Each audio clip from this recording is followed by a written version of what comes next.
A millionaire spotted a street musician with twin children and froze because the woman playing violin for spare change was the love of his life he'd abandoned 7 years ago. Before we start the story, tell us in the comments what city you are watching from. And at the end, don't forget to rate this story from 0 to 10. Enjoy the story. He stood there on that bustling street corner, a man who owned half the commercial real estate in the city, watching a woman play violin for dollar bills while two small children sat on a blanket beside her. The melody she played pierced through him like a blade made of memory. And when she finally looked up, when their eyes met across that crowded sidewalk, he saw something in her gaze that made his blood run cold. Not surprise, not hope, but a terrible, quiet resignation. Because those two children sitting there, with their dark curls and piercing, green eyes, looked exactly like him. But to understand the absolute devastation of that moment, the weight of everything lost, and everything that could never be reclaimed, we have to go back. Back to when he still believed love was something you could walk away from without consequence. The autumn wind hit different when you had money. For Dante Ashford, it didn't bite through cheap cotton or sneak past worn-out zippers. It whispered against custom wool, played gently with Italian leather, reminded him he'd won, that he'd conquered, that the 22-year-old kid who'd eaten ramen for breakfast, lunch, and dinner while coding in a basement apartment was now a ghost, a fairy tale he sometimes told, at investor dinners when people wanted to know his origin story. He'd packaged that struggle, sanitized it, turned it into a 3-minute motivational speech that always ended the same way. And I never looked back. Never looked back. The lie tasted like expensive whiskey now, smooth going down, but burning in the chest where truth lived. It was 4:47 p.m. on a Thursday, and Dante was late for a meeting that would close a $12 million deal. His driver, Vincent, was navigating through the Fifth Avenue traffic with the kind of aggressive precision that only New York drivers possessed. The back seat of the Mercedes smelled like leather and the faint, clean scent of whatever the detailing crew used to make rich people feel like they lived in a world without dirt. Dante's phone buzzed. Another email, another opportunity, another zero to add to accounts that already had too many zeros to mean anything anymore. He'd stopped counting after the first 100 million. "Sir, there's a backup ahead. Some kind of street performance causing congestion." Vincent's voice came through the intercom, professional and detached. "Go around," Dante said without looking up from his phone. "There's no, then wait." He didn't mean for his voice to come out sharp, but it did. It always did these days. Somewhere in the climb from nothing to everything, his patience had been one of the casualties. You didn't build an empire by waiting. You didn't accumulate wealth by being polite to obstacles. The car rolled to a stop, and that's when he heard it. At first, it was just another layer of city noise, the honking, the shouting, the endless percussion of New York being New York. But then a melody cut through all of it, clear and haunting and impossibly familiar. A violin. Not the scratchy, tentative playing of an amateur busker, but something that made the hair on the back of his neck stand up. Dante's head snapped toward the window. Through the tinted glass, past the flow of pedestrians and the blur of yellow cabs, he saw her. She stood on the corner of 5th and 52nd, her violin tucked under her chin, her eyes closed in the kind of concentration that made the whole world disappear. She wore a coat that had seen better years, navy blue, fraying at the cuffs, a button missing near the bottom. Her dark hair, longer than he remembered, fell in waves past her shoulders, and at her feet, on a threadbare blanket, sat two children who couldn't have been more than 6 or 7 years old. Twins, a boy and a girl, both with wild dark curls that caught the afternoon light, both sitting cross-legged with a kind of patient stillness that children shouldn't possess. The violin case in front of them held scattered bills and loose change. Dante's heart stopped. Not the poetic kind of stopping. Not the metaphorical pause of a man surprised by beauty. This was the physical sensation of his chest constricting, of air refusing to enter his lungs, of the world tilting on an axis that had been stable for 7 years.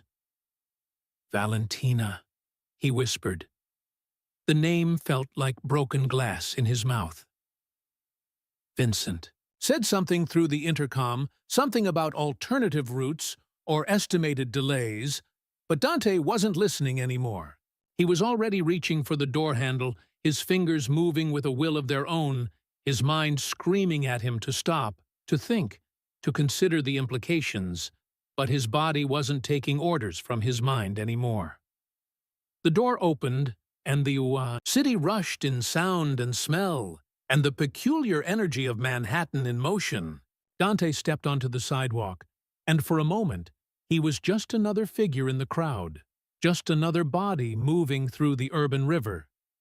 Except he wasn't moving. He was frozen 3 yards away from the woman playing violin, close enough to see the delicate bones of her hands as they moved across the strings, close enough to recognize the piece she was playing. Vivaldi. Winter. The third movement. It had been her favorite. She'd played it the night they met, at that cramped concert hall in Brooklyn, where the heat barely worked, and the audience was mostly other struggling musicians who understood that genius didn't always come with a paycheck. He'd been there because his roommate dragged him, because he'd needed a break from the code that was eating his life, because sometimes even obsessed entrepreneurs needed to remember that beauty existed. And then she'd walked onto that small stage, and the violin had become an extension of her body, and he'd understood for the first time in his pragmatic, logical life that some things couldn't be quantified or optimized or reduced to algorithms. Some things just were. That had been 9 years ago, when they were both drowning in dreams and ambition, when love felt like the only currency that mattered because it was the only thing they had in abundance. Before he'd made his first million, before the startup took off, before he'd convinced himself that people like him didn't get to keep people like her. Dante took a step closer, then another. The crowd flowed around him like water around a stone. Nobody noticed the millionaire having an existential crisis on a busy sidewalk. In New York, everyone was the protagonist of their own story. Everyone else was just scenery. The music swelled, reaching the piece's climax that moment where the I notes became almost violent, where winter wasn't beautiful anymore, but brutal and unforgiving. Valentina's bow moved faster, her whole body swaying with the intensity of it. And then, as the final note hung in the air, her eyes opened. She looked directly at him. Time didn't stop. That would have been too clean, too cinematic. Instead, time stretched like taffy, pulling the moment into something endless and unbearable. Her brown eyes, those eyes that had once looked at him like he hung the moon, like his dreams were worth believing in, widened with recognition, but not surprise. That's what broke something inside his chest. She wasn't surprised to see him. There was no shock, no gasp, no dramatic hand-to-heart gesture, just a quiet, terrible acknowledgement, like she'd known this moment would come eventually, and had been bracing herself for it. The violin lowered slowly to her side. One of the children, the girl, tugged at Valentina's coat. "Mama, you stopped." "Mama." The "you" word detonated in Dante's skull. He looked at the children again, really looked at them this time. The boy had his eyes that particular shade of green that was rare, distinctive, the kind of color people commented on. And his nose, that slightly crooked bridge from where Dante had broken it playing basketball in high school. The girl had his chin, the stubborn set of his jawline, and when she tucked her hair behind her ear, the gesture was eerily familiar. They both had Valentina's mouth, her elegant hands, her olive-toned skin, but they had his everything else. "Val," Dante said, and his voice came out wrecked, barely more than a rasp. She bent down slowly, carefully, and began gathering the money from the violin case. Her movements were deliberate, practiced, like she'd done this 1,000 times before. The children helped automatically, the boy collecting the bills while the girl counted the coins into a small zippered pouch. They worked as a unit, a family, a complete picture that Dante existed entirely outside of. "How old are they?" he asked, even though the math was already screaming in his head. Valentina straightened, slinging the violin case over her shoulder. When she finally spoke, her voice was exactly as he remembered, low, melodic, with that slight rasp that had always made his name sound like music. "Don't." Just that. One word, delivered like a door slamming shut. "Val, please, we need to go." She took each child's hand, her grip protective, proprietary. "We have another spot before dinner." Another spot? Dante's gaze swept over her worn coat, the children's mismatched gloves, the duct tape he could now see holding the violin case together at one corner. "You're busking? You're raising kids by playing on street corners?" Something flashed in her eyes then. Not sadness, not regret. Something harder, sharper, more dangerous. "I'm raising my children," she said quietly, "by doing what I do best. We survive. We take care of each other. And we don't need, they're mine." The accusation hung in the air between them. People walked past, oblivious. Someone dropped $1 in the now empty violin case before Valentina could pick it up. The boy retrieved it automatically, added it to his collection. "Thank you, mister," the boy said politely, glancing up at Dante with those impossible green eyes. Dante's knees went weak. Valentina's jaw tightened. "Luca, Fleur, say goodbye. We're leaving." "But, Mama, we haven't made enough for—" Fleur started. "Now," the children responded to the steel in her voice, falling silent immediately. They'd been trained, Dante realized with a sick feeling. They knew when to push and when to obey, knew the difference between their mother's gentle no's and her absolute ones. They knew how to be poor. "I'm not letting you walk away," Dante said, moving to block their path. "Not again. Not when— Not when what?" Valentina's eyes blazed. "Not when you suddenly decide to care? Not when you remember I exist? You made your choice 7 years ago, Dante. You made it very clear where your priorities were. I thought—" "You thought what? That I'd just evaporate? That the consequences of walking away would politely wait until you were ready to deal with them?" Her voice dropped lower, becoming almost venomous. "You don't get to do this.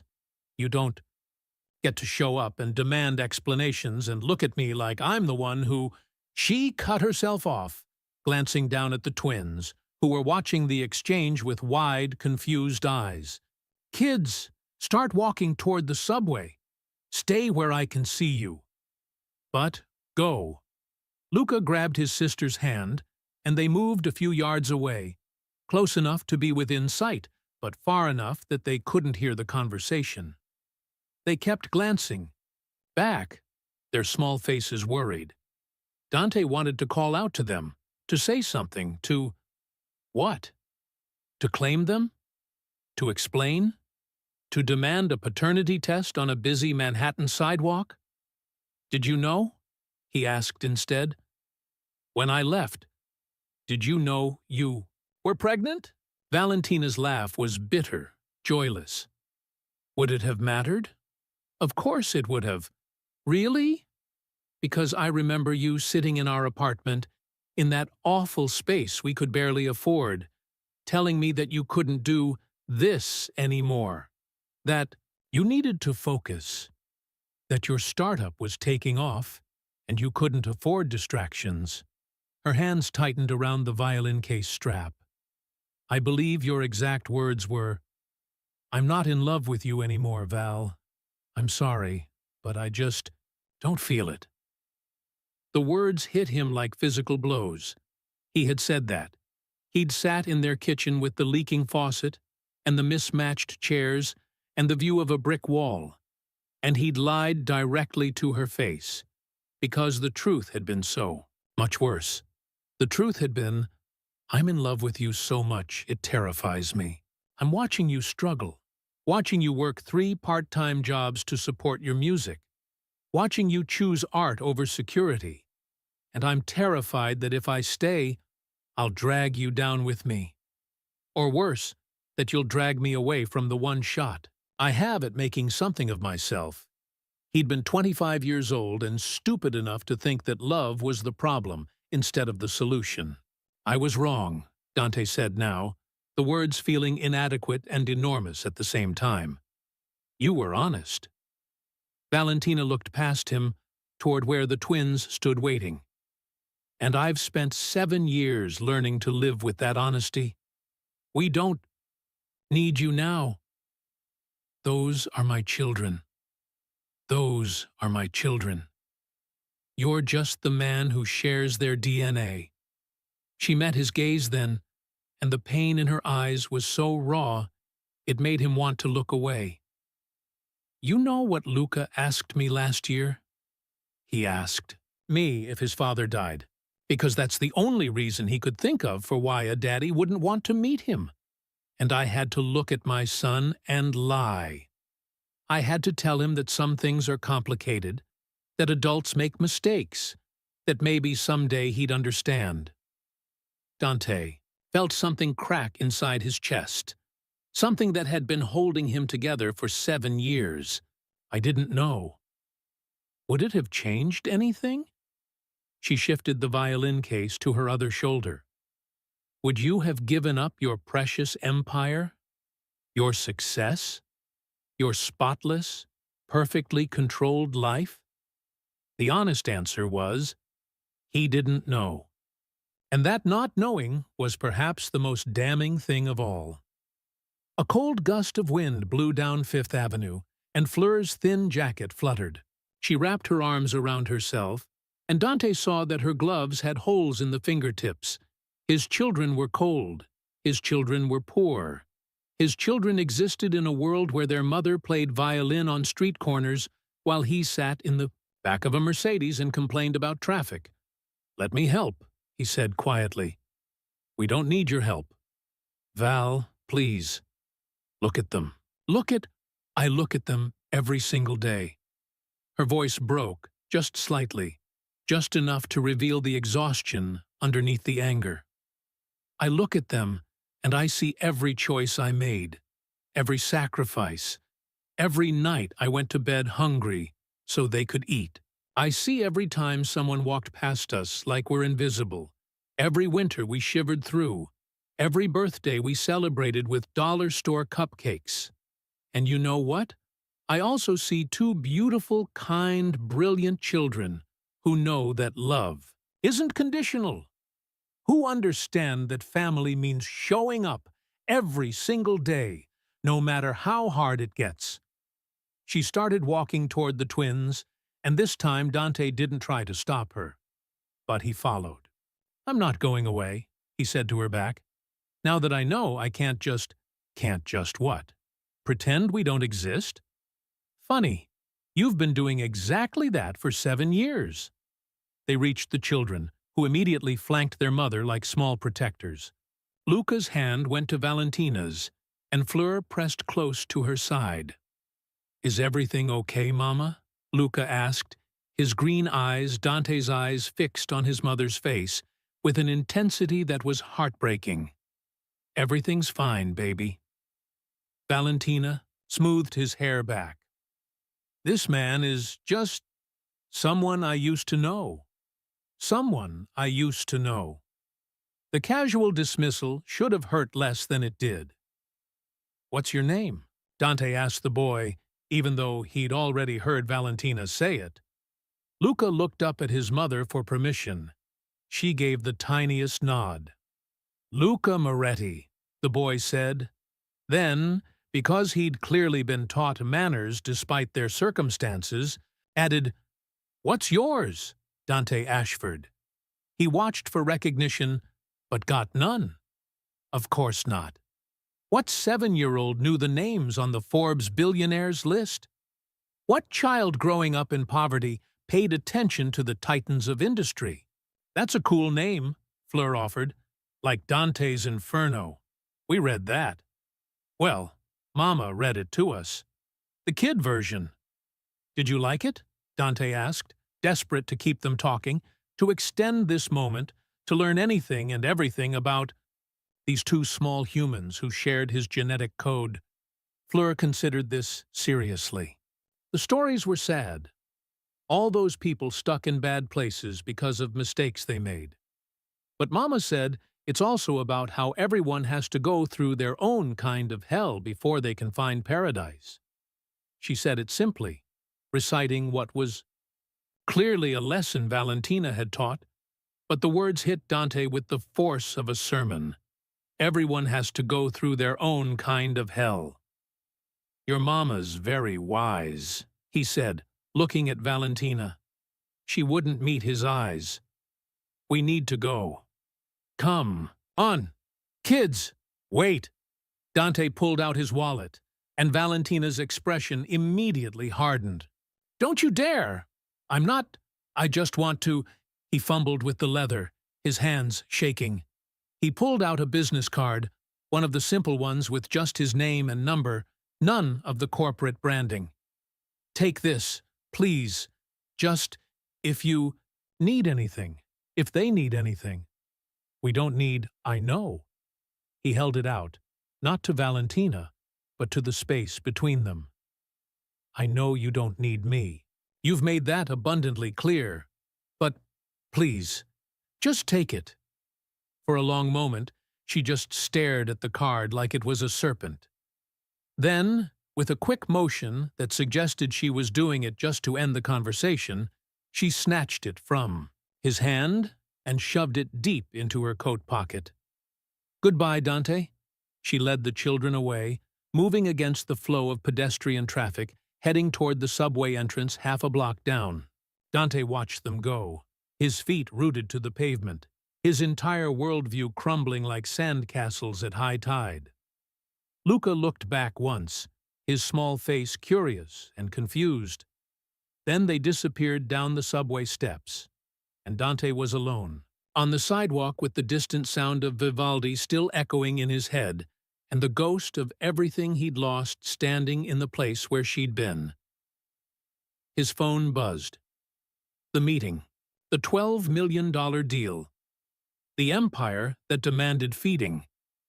Dante looked down at his phone, at the urgent messages and missed calls, at the digital representation of everything he'd chosen over love. And for the first time in 7 years, none of it meant a damn thing. Dante didn't go to the meeting. For a man who'd built his entire identity on showing up, on never missing an opportunity, on treating every appointment like a sacred covenant, this should have felt catastrophic, revolutionary, earth-shattering. Instead, it felt like breathing.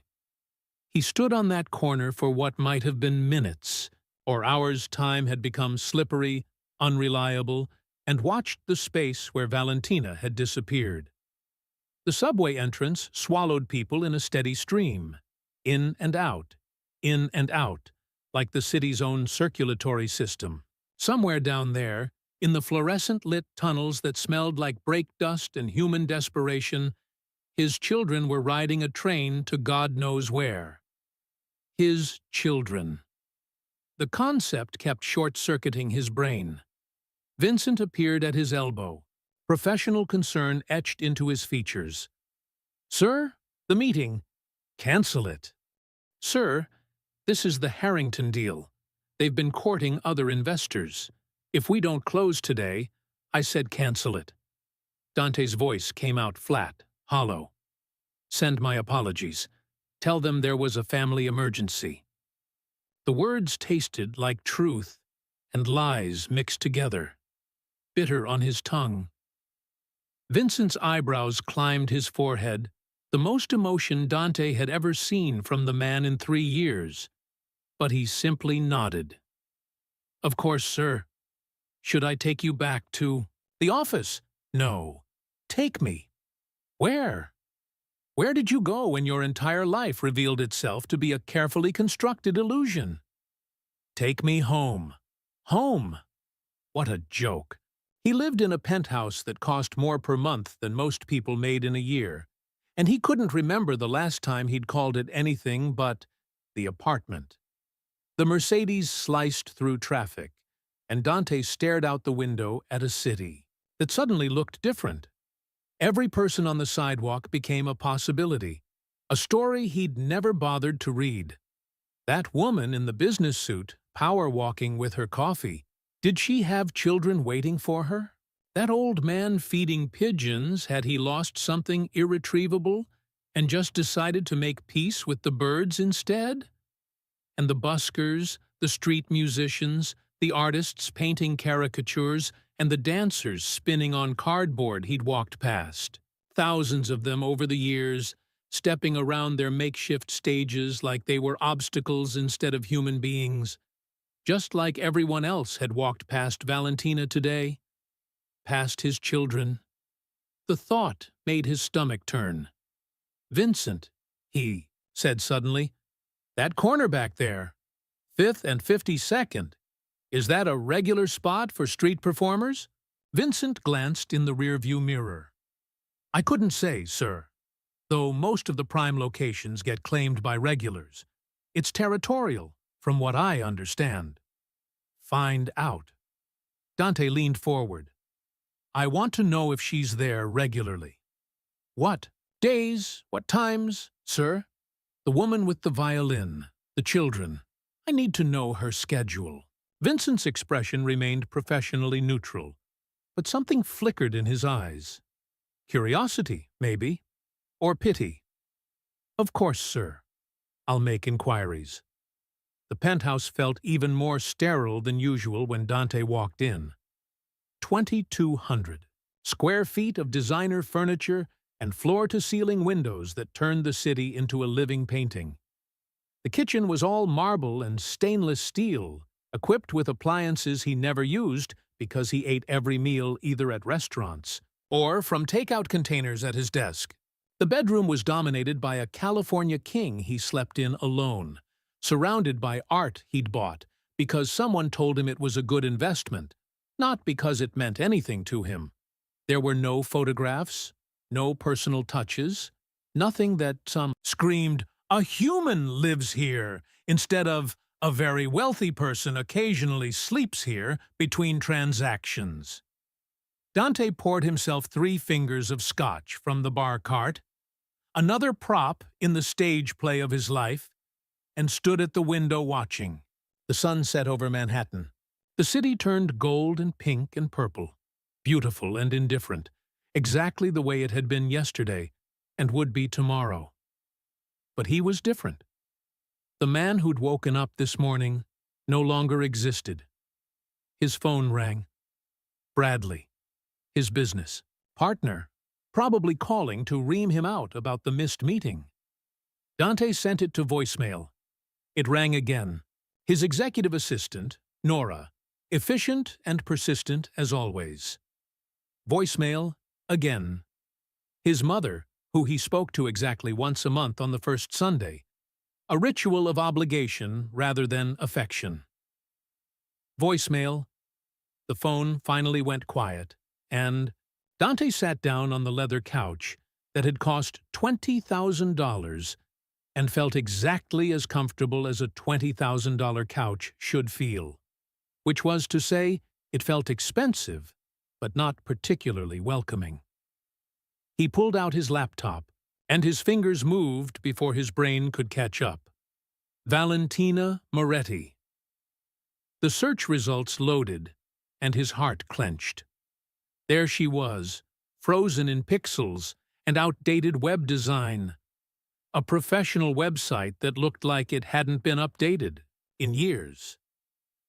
Valentina Moretti, violinist, proclaimed the header in elegant script. Below it, a photo of her from what had to be at least a decade ago. Younger, fuller in the face, holding her violin and smiling at the camera with the kind of hope that made Dante want to punch through the screen. He clicked through the sparse pages. Biography: Valentina Moretti graduated summa cum laude from Juilliard, where she specialized in classical and contemporary violin performance. Her interpretations of Vivaldi and Paganini have been called hauntingly beautiful and technically flawless. She has performed with... The list of orchestras and ensembles went on, impressive and melancholy. These were the achievements of someone who should have been playing concert halls, not street corners. Performances. The calendar section was empty. Check back for upcoming shows. The last blog post was from 6 years ago. Taking a brief hiatus to focus on personal matters. Looking forward to returning to the stage soon. Personal matters. She'd been pregnant. Or maybe already had the twins. By then, 2 infants, trying to figure out how to survive as a single mother in the most expensive city in America. Dante scrolled through images Valentina at various performances, always in black, always with her violin, always with that same expression of serene concentration. Then, tucked away in a gallery section, he found older photos. And there he was, his younger self, grinning like an idiot, his arm around Valentina at some forgotten event. They were both dressed up, probably heading to or from one of her performances. She was laughing at something he'd said, her head tilted back, her joy so pure it radiated from the screen. He remembered this night, sort of. The specific details were fuzzy, but he remembered the feeling like they were the only 2 people in a city of 8 million, like their future was this bright, certain thing just waiting to be claimed. When had he stopped feeling that way? When had ambition calcified into the only thing that mattered? He kept searching, typing variations of her name, looking for any trace of the last 7 years. But Valentina had effectively disappeared from the professional world. No reviews, no performances, no interviews. The internet, usually so comprehensive in its surveillance of modern life, had nothing to offer about what had happened to a promising Juilliard graduate with a brilliant future. She'd become invisible. Dante switched tactics, searching for information about street musicians, busking regulations, how much money performers could realistically make. The numbers were depressing. Even talented musicians working prime locations might make $50 to $100 on a good day. On bad days, significantly less. If Valentina was supporting herself and 2 children on that income, he did the math quickly in his head, the same way he calculated projections and profit margins. Rent in New York, even in the worst neighborhoods, even for a shoebox apartment. Food for 3 people, clothing, school supplies, health care. It was impossible, which meant she was probably doing other things too.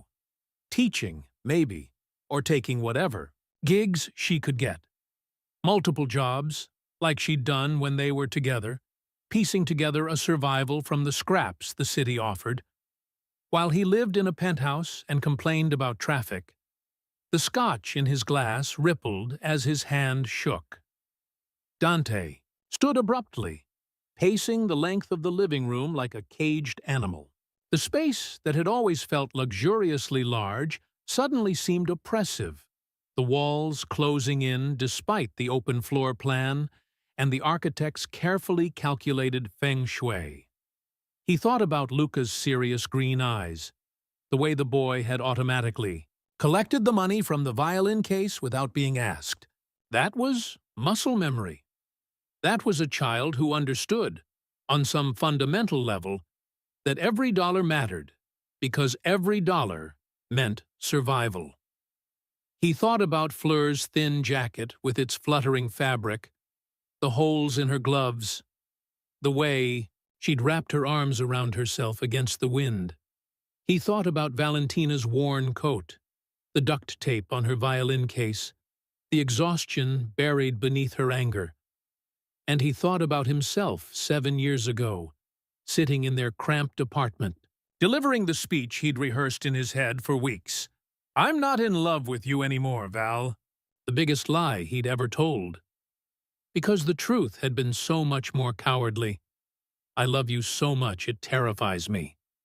I love you so much I can feel myself wanting to choose you over everything else. And I can't let that happen. Not now. Not when I'm this close to making it." He'd convinced himself he was being noble, that he was setting her free to pursue her music without the burden of his increasingly consuming startup, that she deserved someone who could be present, who could support her dreams instead of being absorbed by his own. But really, he'd just been a selfish kid, too scared to admit that he wanted empire more than he wanted love. And she'd been pregnant. Had she known? Had she suspected? The question ate at him. "Did you know, and you didn't tell me because I'd already made it clear what my priorities were? Or did you find out after I left, and decided you'd rather raise them alone than force me into a responsibility I'd already rejected?" Both options made him want to vomit. His phone buzzed again. Bradley, sending a text this time. "What the hell, man? Harrington's pissed. Called me directly. This is not how we do business." Dante stared at the message, at the implied accusation, at the "we" that suggested they were some kind of team unified in purpose and values. He typed back, "Family emergency. Handle it." Bradley's response came immediately. "You don't have family. You have a mother you never see, and a sister you don't talk to." "Fair point. I do now," Dante wrote, then turned off his phone before he could see the response. He sat back down, opened his laptop again, and pulled up a different kind of search. Family lawyers in Manhattan. Child support calculators. Paternity test procedures. The clinical language of these websites establishing parentage, custody arrangements, financial obligations, made his skin crawl. This was his children they were talking about. Not cases or clients or legal complications, but 2 7-year-old humans who existed in the world, who laughed and asked questions and read Dante's Inferno and collected dollar bills in a violin case. But he didn't even know their birthdays. Didn't know what they liked for breakfast, or if they were good at math, or if they had nightmares. Didn't know anything except that they existed and that Valentina had been raising them without him for their entire lives. The sky outside had gone fully dark, the city transforming into a constellation of electric lights.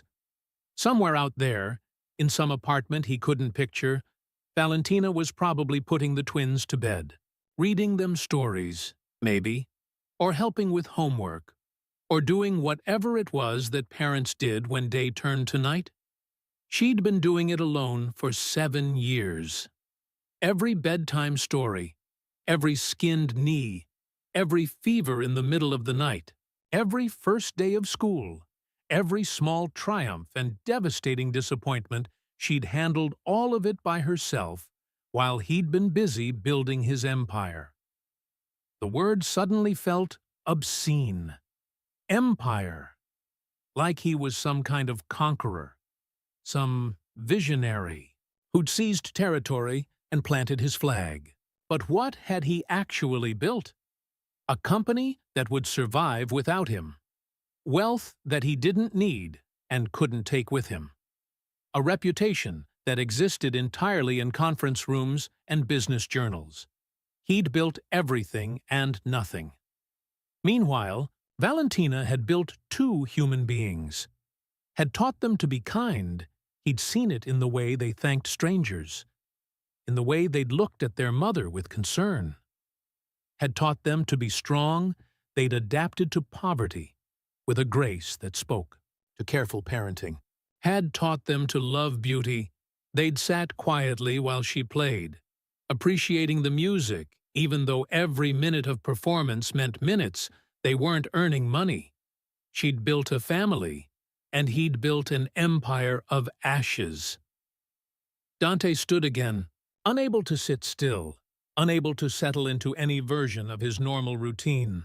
He should eat something, should call Bradley back and smooth over the Harrington situation, should review the documents Nora had sent for tomorrow's early meeting, should do all the things that successful, responsible 34-year-old billionaires did. Instead, he went to his bedroom closet, to the single box he'd never unpacked, despite living in this penthouse for 3 years. It was shoved in the back, behind the rows of tailored suits and the shoe rack that looked like an art installation. The box was cardboard, battered, held together with packing tape that had yellowed with age.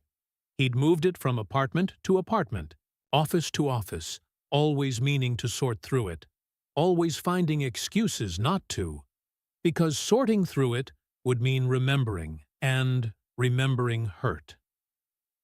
Dante carried the box to his bed and sat down, the expensive sheets crinkling beneath him. He stared at the tape for a long moment, giving himself one more chance to back out, to shove it back in the closet, and pretend tonight had never happened. Then he ripped the tape off.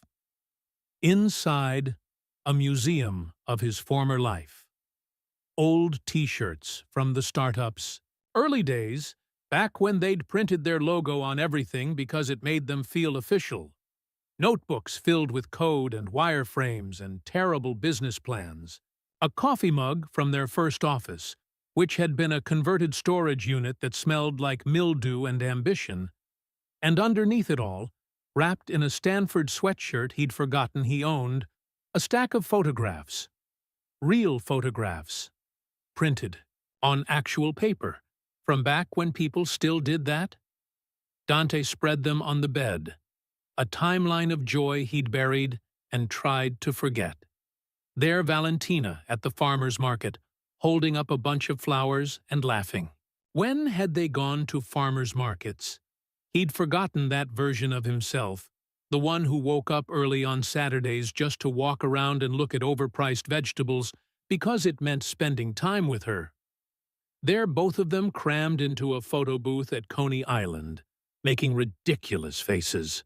4 strips of images, each one more absurd than the last. In the final frame, they were kissing, and you could see the edges of their smiles, even as their lips met. There, Valentina asleep on their terrible couch, her violin resting against her, shoulder, sheet music scattered around her like snow. He'd taken this photo at 2 a.m. after staying up coding while she practiced. She'd finally passed out from exhaustion, and he'd been overwhelmed by how much he loved her. How the sight of her sleeping face made his chest ache with something too big for his body to contain. So he'd taken a photo, trying to capture it, trying to make it permanent. And then he'd left her anyway. There, the two of them at his Stanford graduation. She'd taken the train from New York, had shown up with flowers and a card she'd made herself, had sat in the audience and cheered louder than anyone when he walked across that stage. His mother hadn't come. His father had been dead for a decade by then. His sister had sent a text. "Congrats, bro. But Valentina had been there, always there, until he'd made it impossible for her to stay. Dante picked up the photo of her sleeping with her violin and pressed it against his chest, like he could somehow push it through his ribs and into the place where his heart used to be. He'd thought he was protecting his dream. Turned out, he'd just been killing it in slow motion. His phone, still turned off on the coffee table, represented the life he'd built.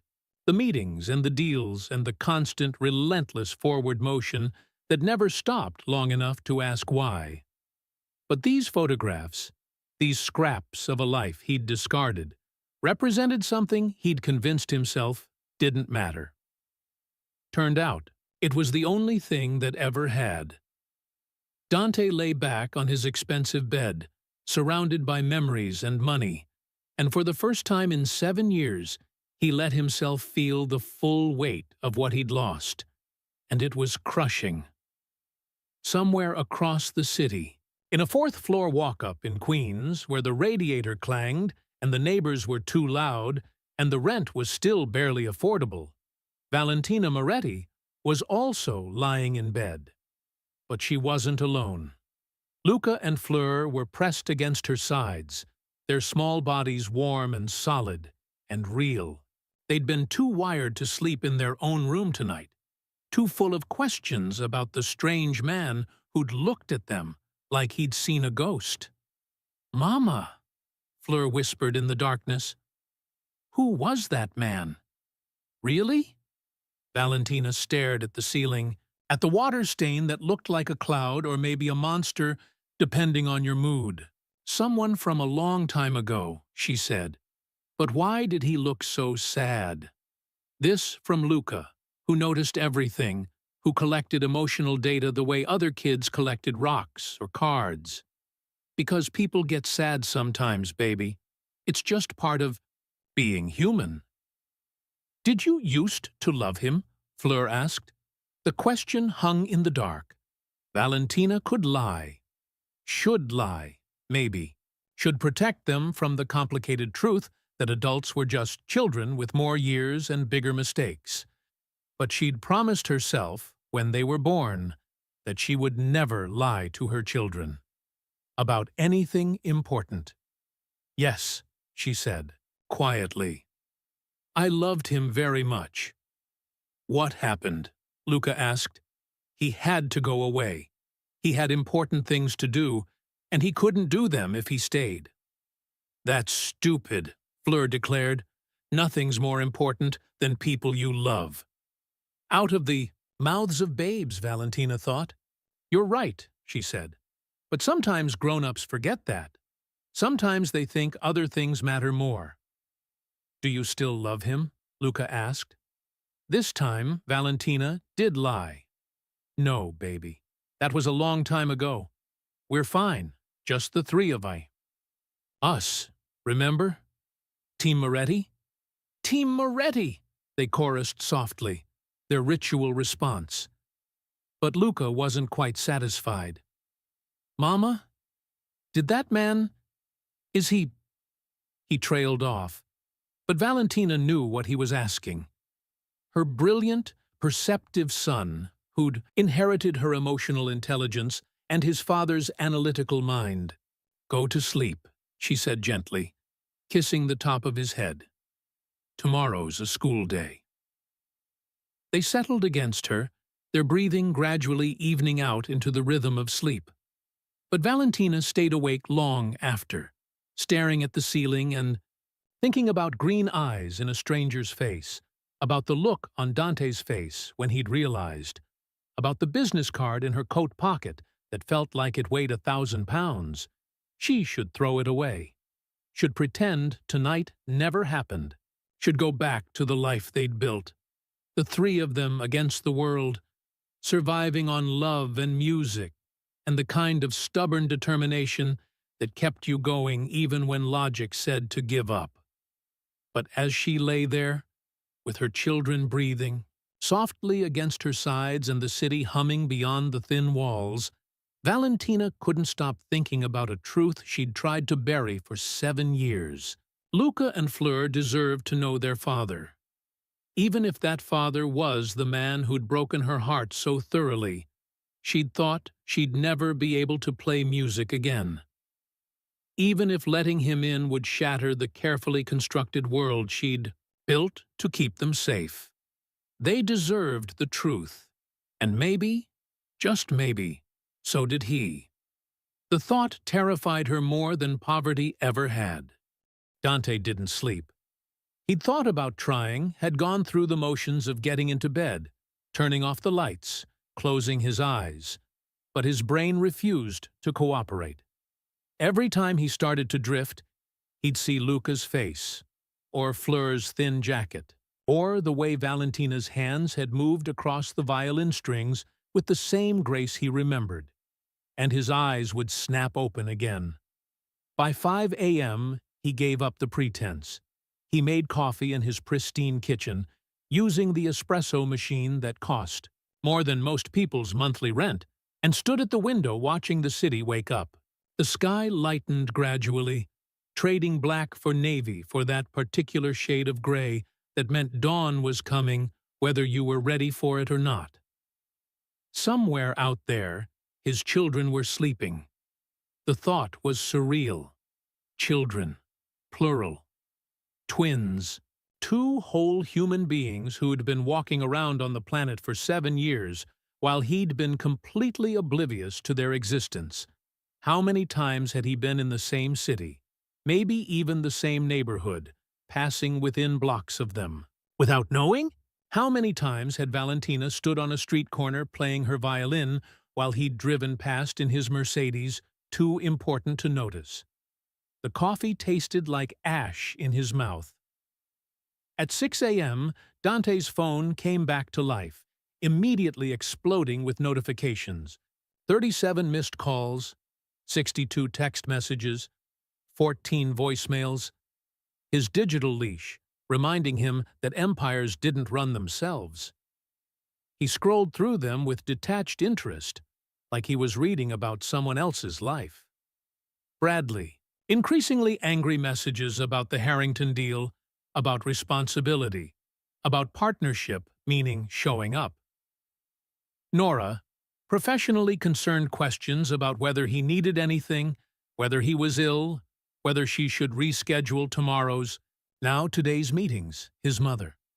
Dante, I saw you called. Is everything all right? He hadn't called, but apparently his voicemail counted as contact in her world. His sister, Lauren, who he hadn't spoken to in 6 months. Bradley called me. Said you had a family emergency. Are you dying?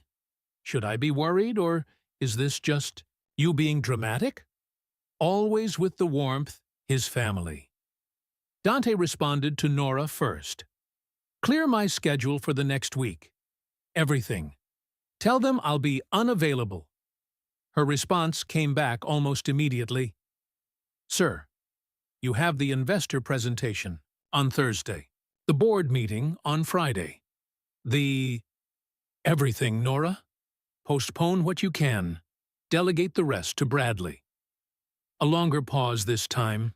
Then, is everything okay? The question made him laugh. A short, bitter sound in the silent penthouse. Was everything okay? He'd discovered he had 2 children he'd never met. The woman he'd once loved might still love, if he was being honest with himself, was living in poverty. His entire life had revealed itself to be a carefully constructed monument to selfishness and misplaced priorities. No, he typed back. But it will be, he hoped. Next, he called Vincent. The driver answered on the second ring, his voice alert despite the early hour. Sir? That information I asked about. The woman with the violin. Do you have it? I made some calls yesterday evening, sir. Spoke to a few people who know the street performance scene. Papers rustled in the background. A woman matching that description performs regularly at 5th and 52nd on Tuesdays and Thursdays from 3 to 6 p.m. Also at Washington Square Park on Saturday afternoons, weather permitting. Sometimes at the 86th Street subway station during morning rush hour. Dante grabbed a pen and started writing. What else? That's all I could confirm, sir. The street performance community is protective of their own. They don't like people asking too many questions. I need more. I need to know where she lives, where the children go to school. Everything. Silence on the other end of the line, the kind of silence that suggested Vincent was choosing his words carefully. Sir, that might be difficult to obtain. Without crossing certain boundaries. I'm not stalking her, Vincent. Those are my children. I understand, sir. But perhaps there are more direct approaches? Legal channels? Direct? Right. Because showing up with lawyers and demanding paternity tests was definitely the way to rebuild a relationship with the mother of your children. Just do what you can. Discreetly. Of course, sir. Dante hung up and stared at his notes. Tuesday and Thursday at 5th and 52nd. Today was Friday, which meant he had 4 days before he'd see her again. 4 days felt like an eternity. He pulled out his laptop and opened a new document. Then he just sat there, cursor blinking, mind blank. What did you say to someone whose life you'd derailed 7 years ago? How did you apologize for missing everything? First words, first steps, first days of school, every milestone and minor moment that made up the architecture of childhood. Sorry I wasn't there when you were born. Sorry I wasn't there when you were sick, or scared, or learning to read. Sorry I left your mother to struggle alone while I was busy becoming obscenely wealthy. The words felt inadequate, pathetic, but he had to say something. Dante started typing. Dear Valentina, I know you told me. You don't need my help. I know you probably threw away my business card the second you got home. I know I have no right to ask for anything from you after what I did. But I'm asking anyway. Those children, Luca and Fleur, they're mine. I can see it in their faces, in the way they move, in the color of their eyes. You know it too, or you wouldn't have reacted the way you did when you saw me. I need to know them. I need to be part of their lives. And I need to help, Val. Please, let me help. I'm not asking for forgiveness. I don't deserve it. I'm not asking you to forget the last 7 years, or to pretend that everything's okay between us. It's not okay. It might never be okay. But they're innocent in all of this. They didn't choose to have a father who was too stupid and selfish to appreciate what he had. They didn't choose to grow up without me. But I'm choosing them now. I'm choosing to show up, to be there, to do whatever it takes. Please give me a chance. Dante, he. Read it over 3 times, each time finding new ways it sounded desperate or presumptuous or pathetically inadequate. But it was honest, and honesty was all he had left to offer. Dante saved the document, then realized he had no way to send it. He didn't have her email address, didn't have her phone number, didn't know where she lived. He was a billionaire with virtually unlimited resources, and he couldn't even contact the mother of his children. The irony would have been funny if it wasn't so tragic. He needed help, professional help. Dante pulled up his contacts and found the name he was looking for.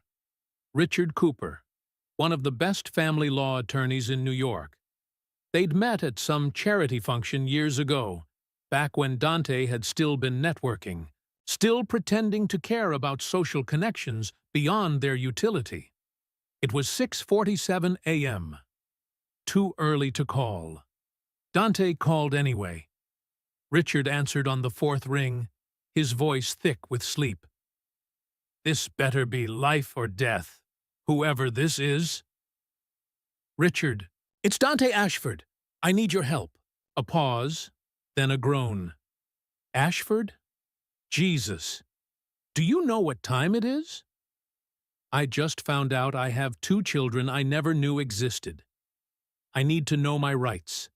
I need to know how to handle this. Another pause, longer this time. Then Richard's voice came back, clearer now, the sleep burned away by professional interest. Okay, yeah, okay. You better start from the beginning. Dante told him everything. About seeing Valentina yesterday, about the twins, about the conversation on the sidewalk that had torn his world apart. He left nothing out, not his own culpability, not the poverty he'd witnessed, not the fact that Valentina wanted nothing to do with him. Richard listened without interrupting, which was probably a skill they taught in law school. When Dante finally finished, there was a long moment of silence. "Well," Richard said eventually, "you've certainly gotten yourself into a situation. Can you help me? I can give you advice. Whether you want to hear it is another question." Papers rustled in the background. First thing, do not, under any circumstances, approach this aggressively. No demands, no lawyers showing up at her door, no threats of custody battles. You'll lose her forever, and probably your kids too. I'm not trying to take them from her. I know, but she doesn't know that. From her perspective, you're a billionaire with unlimited resources who abandoned her. She's going to be terrified that you'll use your money and power to take her children. You need to prove, through your actions, that you're not that guy. Dante closed his eyes. How? Slowly, carefully, respectfully. You reach out one time and you make it clear that you want to be involved, but only on her terms. Then you wait. You give her space to process and decide. You don't push. You don't show up uninvited. You don't try to force anything. And if she says no, then you respect that. For now. Later, if you want to pursue legal custody or visitation, we can discuss your options. But trust me, Dante, going the legal route is a last resort. It's expensive, it's ugly, and it destroys any chance of a functional co-parenting relationship. Dante thought about Luca and Fleur, about the way they'd looked at their mother with such obvious love and trust. The idea of doing anything that might damage that relationship made him feel sick. "I don't want to hurt them," he said quietly. "Then don't. Be patient. Be genuine. And be prepared for the very real possibility that she'll refuse to let you in. You don't have legal rights until paternity is established, and she's under no obligation to cooperate with that. What if I just want to help? Financially? You can offer. She can refuse. And legally, she can refuse for the next 11 years if she wants. Child support laws work both ways. She can't force you to pay if paternity isn't established, and you can't force her to accept money." The system suddenly felt absurd. He wanted to give them everything: money, security, opportunities, and he couldn't unless Valentina allowed it. "There has to be something I can do." There is. You can show up. Not with your wallet, not with lawyers, but as a human being who genuinely wants to be a father. That's what she needs to see. That's what the kids need to see. After Dante hung up with Richard, he sat in the silence of his penthouse and tried to figure out what showing up as a human being actually meant. He'd spent 7 years showing up as a businessman, as an entrepreneur, as a ruthless negotiator who never took no for an answer. He'd mastered the art of presence without vulnerability, of being in a room without actually being there. But being a father required something else entirely. something he wasn't sure he still had. The day stretched. Ahead of him, empty and strange. No meetings, no calls, no urgent fires to put out. Just time. That commodity he'd spent years trying to eliminate, suddenly abundant and terrifying. Dante stood up, paced to the window, paced back, sat down, stood up again. He felt like a caged animal. All this nervous energy, with nowhere to go. His phone buzzed, Bradley calling. Dante sent it to voicemail, then immediately felt guilty. His business partner deserved better than radio silence. He texted instead, "Taking some personal time. Sorry for the short notice. You've got this." Bradley's response was immediate and profane. Dante turned off his phone again. He went to his computer and pulled up the letter he'd written to Valentina. Read it again. It still sounded desperate and inadequate, but maybe that was appropriate. Maybe desperate and inadequate was exactly what he was. But he needed more than words on a screen. He needed a plan. If Valentina wouldn't talk to him, if she wouldn't accept money, if she wouldn't let him near the children, what could he actually do? The answer came to him slowly, piece by piece. He couldn't force his way into their lives, but he could learn about them, could understand the world they lived in, the struggles they faced, the reality of their daily existence, could meet them where they were, instead of expecting them to come to him. Dante pulled up a new browser window and started searching. Public schools in Queens, free lunch programs, children's clothing donation centers, music education programs for low-income families, community resources, support networks, the entire infrastructure that existed to help people survive when money was scarce and options were limited. It was a world he'd never had to think about, had actively avoided thinking about. Poverty had been an abstraction, a statistic, someone else's problem to solve. Now it was his children's reality, and it was his responsibility. He spent hours reading, researching, trying to understand. The more he learned, the more overwhelming it became. The system was a Byzantine layers of bureaucracy and wait lists and requirements that seemed designed to exhaust people who were already exhausted. How did Valentina navigate all of this while also trying to work, to parent, to survive? The answer was she probably didn't. She probably fell through the cracks constantly. Probably missed opportunities because she didn't know they existed. Probably struggled with problems that money could solve instantly. But pride kept her from asking for help. Dante's phone rang again. This time it was Nora, probably calling to verify that he'd actually meant to cancel everything. That this wasn't some kind of mistake, he answered. Nora. Sir, I just want to confirm you want me to clear your entire schedule, including the board meeting? Yes. May I ask why? The question was fair. In 3 years, he'd never taken more than 2 consecutive days off, never missed an important meeting, never prioritized anything over the business. I have children, Nora, 2 of them, and I need to figure out how to be their father. Silence on the other end. Then, oh, yeah. Congratulations? The word sounded uncertain, like she wasn't sure if congratulations were appropriate for a situation this complicated. Thank you, Dante said anyway. Do you need anything? Should I send flowers? Gifts? I don't know the protocol for… No, nothing like that. Just clear the schedule. I'll let you know when I'm ready to come back.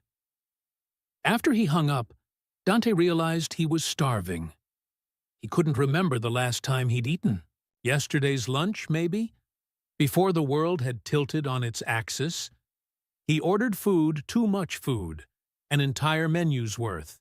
And when it arrived, he sat at his dining table that seated 12 and ate alone. The food was excellent. Probably. He couldn't really taste it. All he could think about was whether Luca and Fleur had eaten dinner last night, whether they'd had enough, whether Valentina had gone to bed hungry so they could have seconds. The thought made him want to throw his expensive takeout against the wall. Instead, he pulled out his laptop and opened a new document. If he couldn't contact Valentina directly yet, if he had to wait until Tuesday, when she'd be performing again, then he'd use this time to prepare, to figure out exactly what he wanted to say, to plan how to prove he was serious about this, to become someone worth knowing. Dante started typing, and this time the words came easier. Plan for being a father. Step 1, 2, 3. 1. Learn everything about their world. Research schools in Queens. Understand financial challenges of single parents. Learn about children's development. Age 7. Find out what kids need at this age.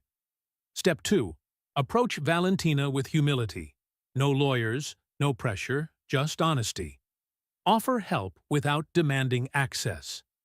Step 3. Prove I'm serious. Show up consistently. Be reliable. Put their needs first. Earn their trust. Step 4. Be patient. Don't rush. Let them set the pace. Accept that this might take years. Focus on the long game. It looked so simple written out like that. 4 steps. 4 categories of action. But Dante knew the reality would be infinitely more complicated. Because you couldn't reduce love to a business plan. Couldn't schedule trust like a meeting.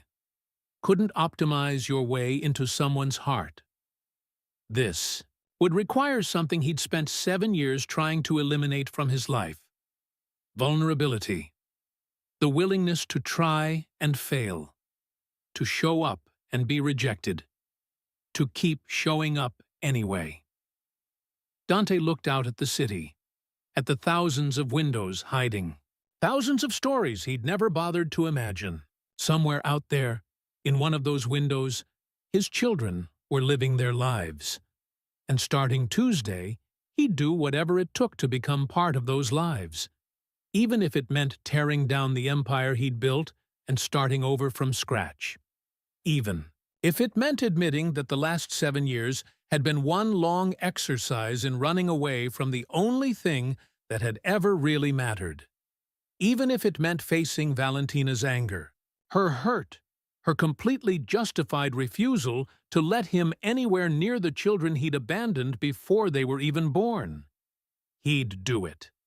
Because for the first time in 7 years, Dante Ashford was finally ready to show up for something that actually mattered. He just hoped he wasn't 7 years too late. The weekend crawled by with the speed of continental drift. Dante had never been good with idle time, had built his entire life around eliminating it. Empty hours were the enemy space where doubt could creep in, where questions without answers could multiply like bacteria in a petri dish. He'd learned early that the cure for existential dread was constant motion, constant productivity, constant forward momentum that never stopped long enough to ask why. But now, with his schedule cleared and his purpose stripped down to a single, terrifying objective, time became elastic, stretched. Every hour felt like a day, every day like a week. Saturday morning, he woke up at 5:30, body clock still programmed for the grind, and realized he had nowhere to be. Nothing to do. No meetings, no emails that couldn't wait, no fires that required his immediate attention, just the echo of his own thoughts in a too-large apartment. He made coffee, drank it, standing at the window, watching the city wake up in shades of gray and gold.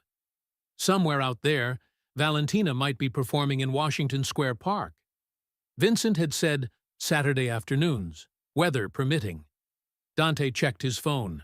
The forecast showed clear skies, temperatures in the low 50s. Perfect busking weather if there was such a thing. He could go. Should go, maybe. But Richard's words echoed in his head. Don't push. Don't show up uninvited. Give her space to process and decide.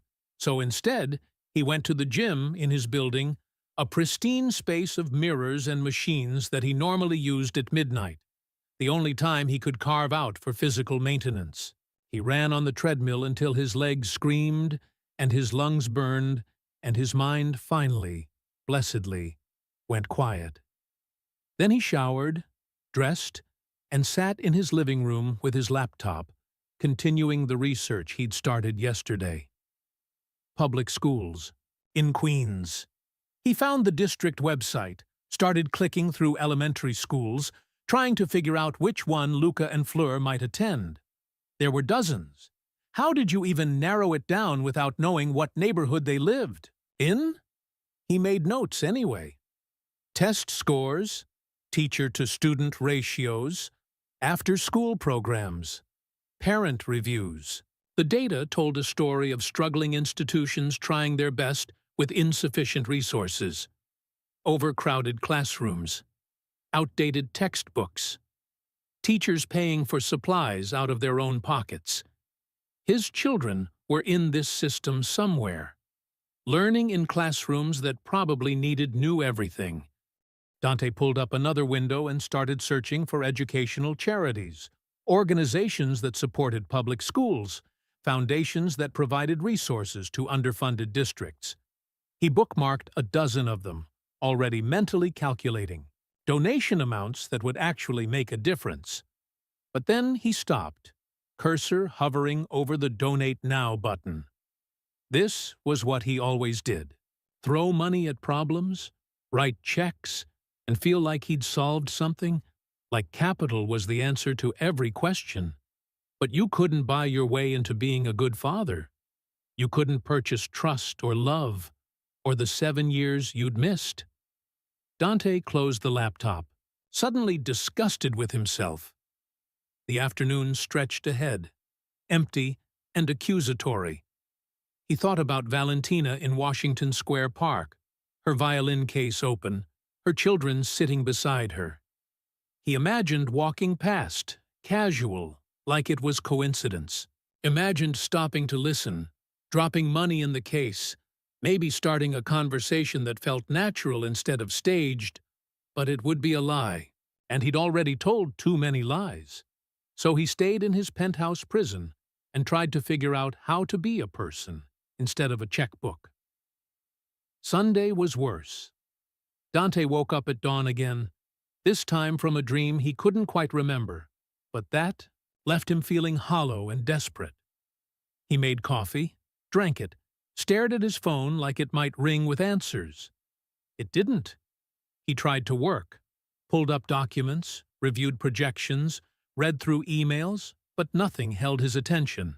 The numbers and strategies and corporate politics that had once consumed him now felt like a foreign language, something he'd once been fluent in, but had somehow forgotten.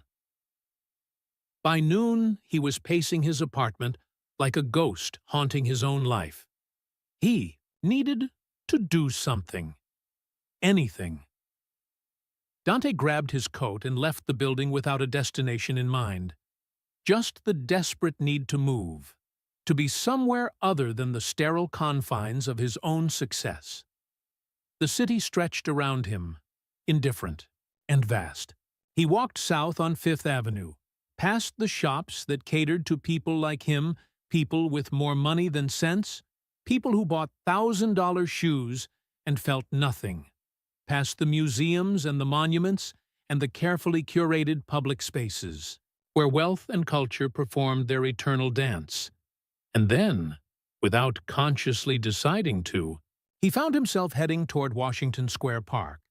It was 2:47 p.m. If Valentina kept to the schedule Vincent had discovered, she might be there. Might be playing her violin while his children sat beside her, their small faces turned up too. Catch the autumn sun. Dante told himself he was just walking, Just happening to pass through. Just who was he kidding? He was seeking them out like a moth to flame, unable to help himself, knowing it was probably a mistake but compelled anyway by something deeper than logic. The park came into view, and his Ikai's heart rate spiked.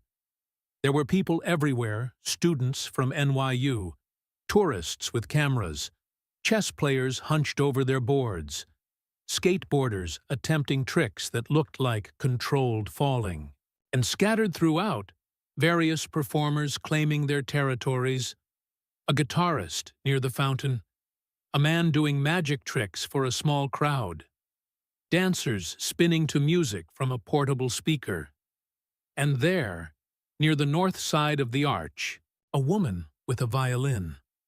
Dante's breath caught. But as he got closer, weaving through the crowd, he realized it wasn't her. This woman was older, her playing technically proficient, but lacking that particular quality that made Valentina's music feel like it was being dragged directly from her soul. No children sat beside her. Dante felt relief and disappointment in equal measure. He circled the park slowly, trying not to look like he was searching, trying to appear casual. Just another aimless New Yorker killing time on a Sunday afternoon. But she wasn't there. Maybe she'd already left. Maybe she'd never come. Maybe the weather wasn't quite right. Or one of the kids was sick. Or 1,000 other reasons that had nothing to do with him, but felt personal anyway. Dante found an empty bench and sat down, suddenly exhausted. What was he doing? This wasn't a plan. This was obsession. This was a man who'd spent 7 years avoiding his feelings, and now that they'd caught up to him, he had no idea how to process them like a functional human being. A little girl ran past, chasing, a dog that had gotten off its leash. She was laughing, her hair flying behind her, her joy so pure and uncomplicated that it made Dante's chest ache. Fleur was that age. Probably ran like that, laughed like that, experienced the world with that same unfiltered enthusiasm, and he'd never seen it, would never get those years back. "You look like a man with regrets." The voice came from beside him, and Dante turned to find an elderly woman settling onto the other end of the bench. She had white hair pulled back in a neat bun, and eyes that suggested she'd seen enough of life to find most of it amusing. "Just thinking," Dante said, not wanting conversation but too polite to tell her to leave. Dangerous activity, thinking, especially when you do it with that expression on your face. She pulled out a bag of seeds and started tossing them to the pigeons that immediately materialized at her feet. "Let me guess, woman trouble?" Dante almost laughed. "Something like that. Usually is." You got that look.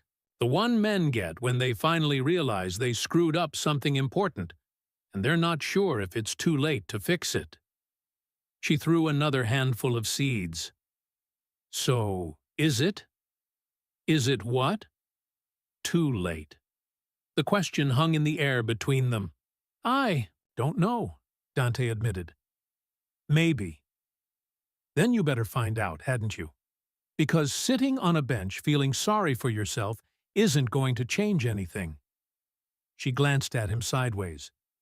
"And before you ask, no, I'm not some magical wise woman who appeared to give you life advice. I'm just old, and old people can say whatever they want. It's one of the few perks." This time Dante did laugh, a real laugh that surprised him with its presence. "Fair enough. You want to know the secret?" She didn't wait for him to answer. "To fixing things you broke? You show up. Every day. Even when it's hard. Especially when it's hard. You show up, and you keep showing up until either it's fixed or you're absolutely certain it can't be fixed. And even then, sometimes you keep showing up anyway, just in case." "That's not much of a secret," Dante said.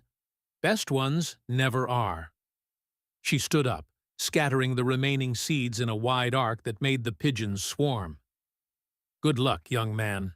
Whatever it is you're trying to fix, I hope you succeed. She walked away, leaving Dante alone with his thoughts and a flock of pigeons that looked at him expectantly, like he might have more food to offer. He didn't, but the woman's words stuck with him as he left the park and walked back uptown. You show up every day, even when it's hard. Tuesday suddenly felt very far away. Monday arrived with the kind of gray, miserable weather that made you question why anyone chose to live in New York.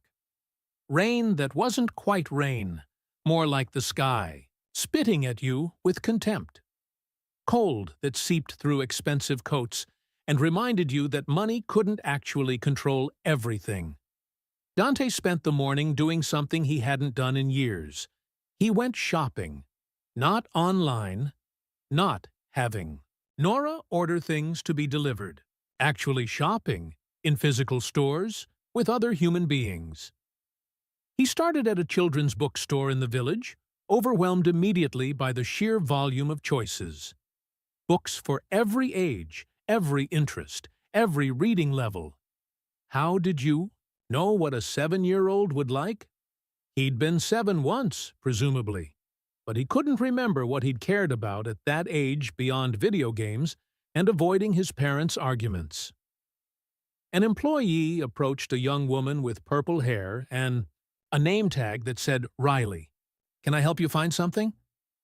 I need books, Dante said, then realized how stupid that sounded given he was standing in a bookstore. For 7-year-olds, twins, a boy and a girl. Riley's face lit up. Oh, fun. Are they good readers? What are their interests? I don't know. The admission felt like swallowing glass. I'm not really in their lives.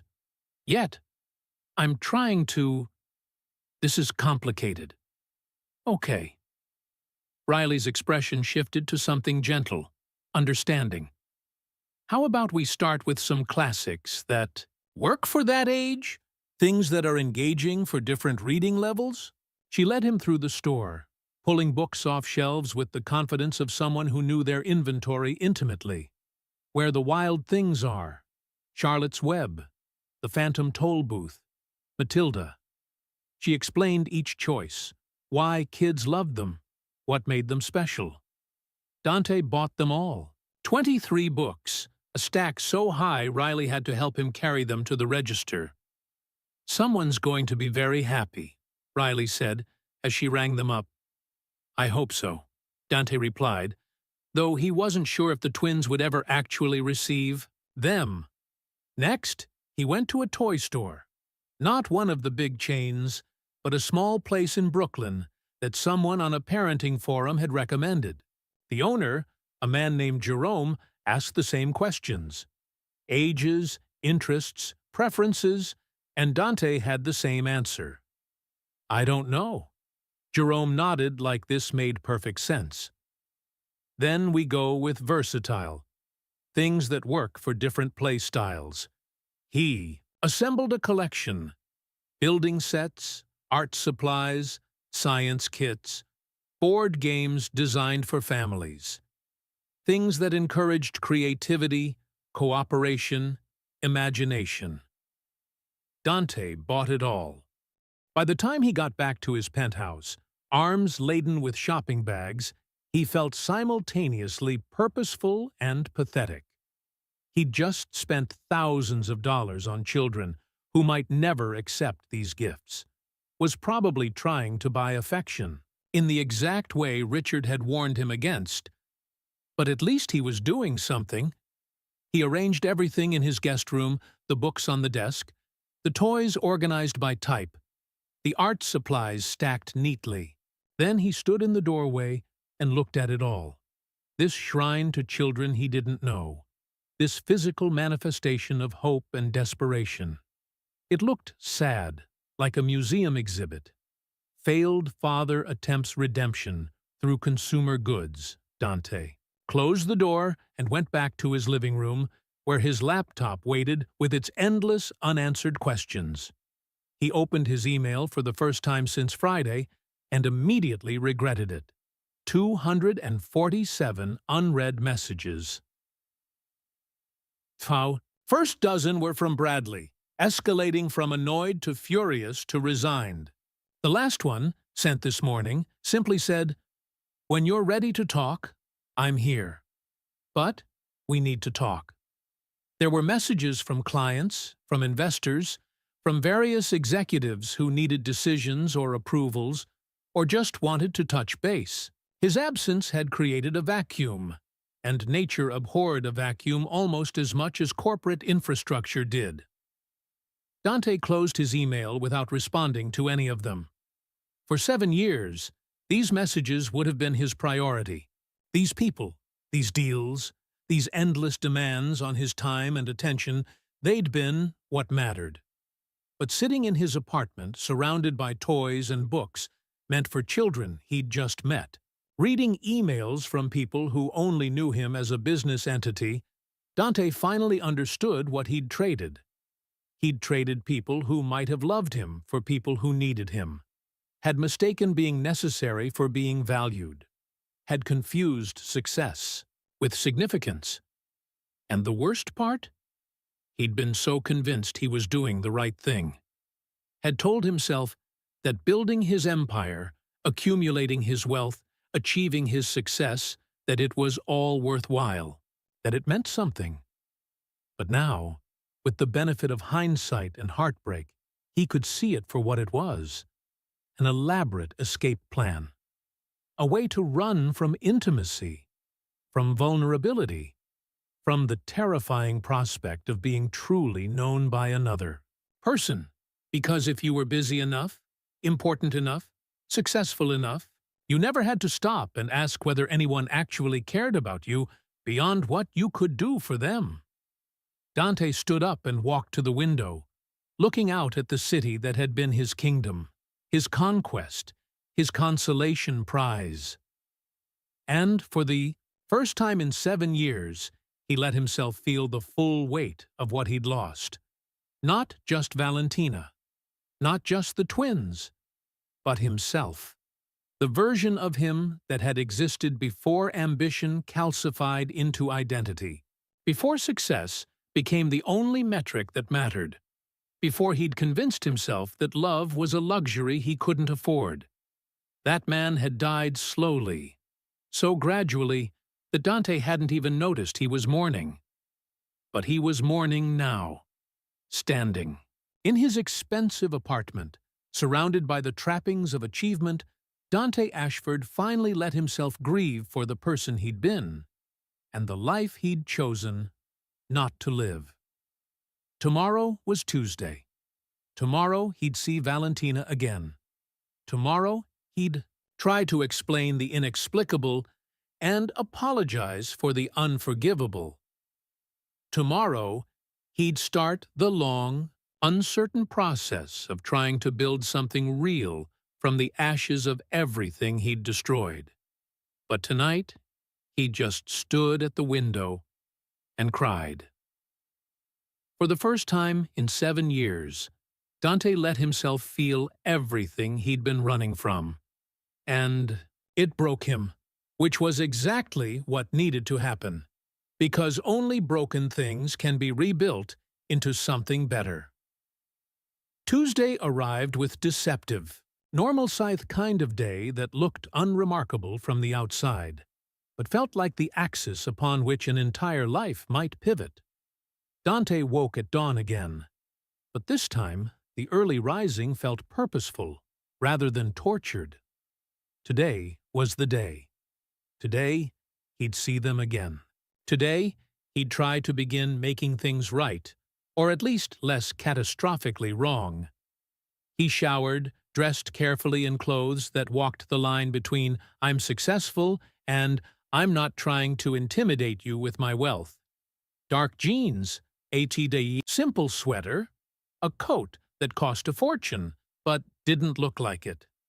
He wanted to appear approachable, human, someone capable of being a father rather than just a checkbook. The morning dragged.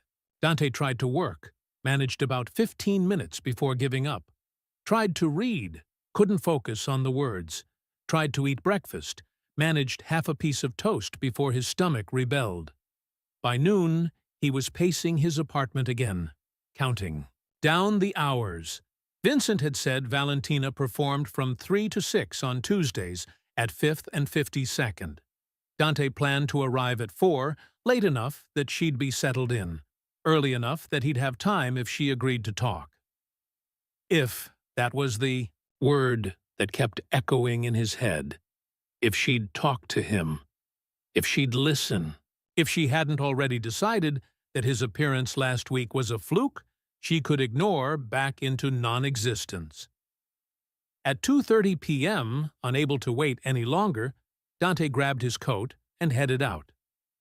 The day was crisp and clear, the kind of autumn afternoon that made New York feel like the center of the universe. He walked instead of taking the car, needing the movement, needing to burn off the nervous energy that made his hands shake and his heart race. 20 blocks, 40 minutes. Time to rehearse and re-rehearse the words he'd spent 4 days crafting. Val, I know I hurt you. I know I don't deserve a second chance. But those children, our children, they deserve to know their father. And I want to know them. Please, just give me a chance to prove I'm serious about this. Simple, honest, direct. It sounded hollow even in his own head, but it was all he had. Dante reached Fifth Avenue at 3:47 p.m., his heart hammering against his ribs. He could hear music in the distance, the particular timbre of a violin cutting through the urban noise. He rounded the corner onto 52nd Street. And there she was. Valentina stood in the same spot as last week.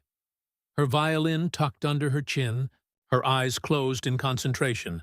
The afternoon light caught her hair, turned it almost copper where it fell past her shoulders. She wore the same worn navy coat, but this time with a scarf wrapped around her neck burgundy, fraying at the edges.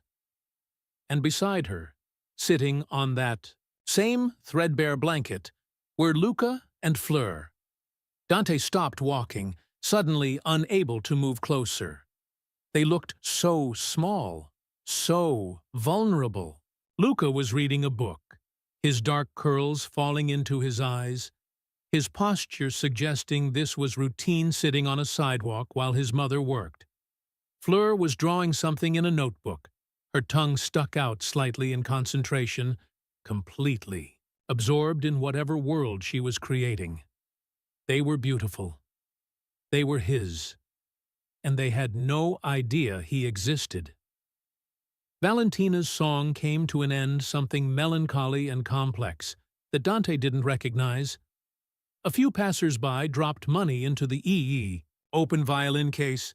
Most just walked around them like they were furniture, obstacles to navigate rather than humans to acknowledge. Dante watched as Valentina opened her eyes, checked the case, then bent down to say something to the twins. They both looked up at her and nodded. She ruffled Luca's hair affectionately, and the gesture was so intimate, so full of casual love, that Dante felt like he was intruding on something sacred just by watching. He took a breath and started forward. Fleur saw him first. Her head came up, those green eyes, his eyes widening slightly with recognition. She tugged on Luca's sleeve, whispered something. The boy looked up, and his expression shifted from curiosity to something more guarded. They remembered him. Valentina followed their gazes, and when she saw Dante, her entire body tensed. The violin lowered to her side. Her free hand moved instinctively, to rest on Fleur's shoulder, protective, possessive. "Hi," Dante said, stopping a respectful distance away. His voice came out rougher than intended. "I was hoping we could talk." "We talked last week." Valentina's voice was flat, carefully neutral. "I thought I made myself clear." "You did, but I—" He glanced at the children, who were watching this exchange with wide, confused eyes. Could we talk? Privately? Just for a few minutes? I'm working. I know. I'm not trying to interrupt, Dante swallowed hard. Please, Val. 5 minutes. Something flickered in her expression, annoyance, maybe, or resignation. She looked down at Luca and Fleur. I need to speak with this man for a moment. Stay right here, okay? Don't talk to anyone. Don't leave this spot. But Mama, Fleur started. Right here. I'll be 10 feet away. You'll be able to see me the whole time. She looked at Luca. You're in charge. The boy straightened, taking the responsibility seriously. Okay, Mama. Valentina carefully placed her violin in its case, then walked a short distance away, just far enough that their conversation wouldn't be easily overheard. Dante followed, acutely aware of 2 pairs of green eyes tracking his every movement. When she turned to face him, her expression was harder than he remembered. 7 years, and poverty had carved away the softness, leaving someone who looked like they'd learned to armor themselves against disappointment. What do you want, Dante? I want to be part of their lives. I want to help. I want what you want stopped mattering to me 7 years ago. Her arms crossed over her chest. You made your choice. You don't get to unmake it just because it's suddenly convenient. It's not about convenience. It's about... He struggled to find words that didn't sound pathetic. It's about doing the right thing. Finally. The right thing. She laughed, bitter and joyless. The right thing was being there when I found out I was pregnant. The right thing was being there when I was terrified and alone and had no idea how I was going to survive. The right thing was being there for every single moment of the last 7 years while I figured out how to be a mother without any help. Each word landed like a physical blow. I know. I know I failed you. I know I can't make up for that. But I want to try. I want to be there for them now. Why? The question was sharp, accusatory. Why now? Because you saw them and suddenly developed a conscience? Because looking at them made you feel guilty? Because they're my children, and they deserve better than what I gave them. Which was nothing. Valentina's jaw tightened. They already have better. They have me. They have a mother who shows up every single day, who loves them unconditionally, who has sacrificed everything to make sure they're safe and fed and know they're valued. I'm not trying to replace you, Val. I'm not trying to... Then what are you trying to do? Seriously. You show up after 7 years, you see us struggling, and you think what? That you can fix it with money? That you can buy your way into their lives? No, Dante ran a hand through his hair, frustrated at how badly this was going. I just want to know them, to be their father, to help in whatever way you'll let me. And when you get bored? When being a father turns out to be harder than you expected? When it interferes with your business, or your lifestyle, or whatever else is more important than us? Her voice cracked slightly. What happens then? That won't happen. You don't know that. You can't promise that. She looked away, toward where the twins sat watching them. Do you know what Luca asked me this morning? He asked if the sad man from last week was going to come back. Not the man. Not that guy. The sad man. Because that's what he saw. Someone sad. And now he's worried that your sadness is somehow his fault. The words hit Dante like a freight train. I never meant... You never mean anything. That's the problem. You never meant to hurt me. You never meant to abandon us. You never meant for any of this.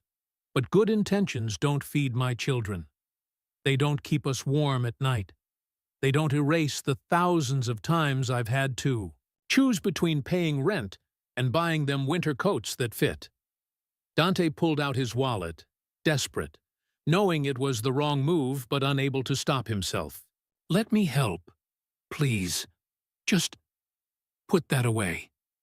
Her voice turned cold.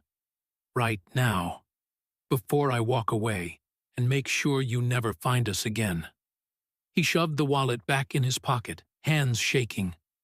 "I'm sorry. I didn't mean to. I just want to help. You want to feel better. There's a difference." Valentina's eyes were hard now, unforgiving. "You want to throw some money at the problem, take some pictures with them, tell yourself you're a good person, and then go back to your perfect life knowing you did your part. That's not fair." "Fair?" Her voice rose slightly, and she immediately checked it, glancing back at the children.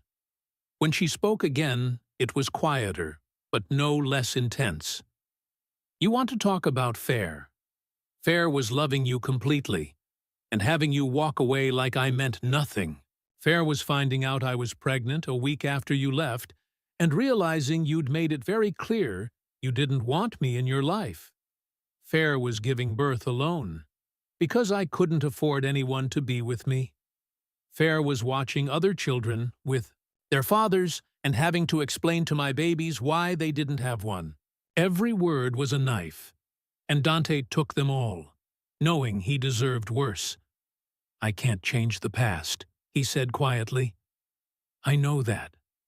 I know I failed you in every possible way. But I'm here now. I'm trying. Trying isn't enough. Being here isn't enough." She looked at him with something that might have been pity. "Do you know what they need from a father, Dante? They need consistency, reliability, someone who shows up even when it's hard, even when it's boring, even when there are 1,000 other things they'd rather be doing. They need someone who chooses them, every single day, not just when it's convenient or when guilt gets too heavy to carry. I can be that person. Can you?" Because the Dante I knew couldn't even commit to showing up for dinner, couldn't prioritize anything over his work, couldn't imagine a future that included anything but his own ambition. She shook her head. "People don't change that much." "I have changed. Seeing them seeing you, it changed everything." "For how long? A week? A month? What happens when the novelty wears off and you remember you have an empire to run?" Dante didn't have an answer that wouldn't sound hollow. How could he prove that this time was different? That he wasn't the same selfish kid who'd walked away 7 years ago? He couldn't. Not with words, only with time. With action. With the kind of consistent presence that had to be earned, not promised. "What do I have to do?" he asked finally. "Tell me what I have to do to prove I'm serious. I'll do it. Anything." Valentina was quiet for a long moment, her gaze distant. When she finally spoke, her voice was tired. "You want to prove yourself? Then prove it. Not to me, I'm done caring what you do. Prove it to them." She nodded toward the twins. "Show up, consistently, not with money or gifts or grand gestures, just show up. Be present. Earn their trust slowly, carefully, like anyone else would have to." "How? When? You wouldn't even take my business card." "I still have it." The admission seemed to cost her something. "I don't know why. Should have thrown it away." Hope flickered in Dante's chest. "Then call me, or let me call you. Set whatever boundaries you want, whatever rules make you comfortable. I'll follow them all." She studied him with an expression he couldn't read. "Why do you even want this? Really? Beyond guilt or obligation? Why do you want to be their father?" The question caught him off guard. Why? The answers that came to mind because they're mine. Because it's the right thing. Because I have to all felt insufficient. He thought about Luca's serious green eyes, Fleur's drawing, the way they'd sat so quietly beside their mother, patient and well-behaved in a way that spoke to gentle parenting despite difficult circumstances. Because I've spent 7 years building things that don't matter, Dante said slowly. Creating value for shareholders, accumulating wealth I don't need, achieving success that feels empty now that I actually look at it. And then I saw them. Saw you. And for the first time in 7 years, I understood what I'd actually lost. What I'd traded away. He paused, trying to find the right words. I want to know them because they're the most important thing I've ever had a chance to be part of. Because being their father might be the only thing I ever do that actually matters. Because...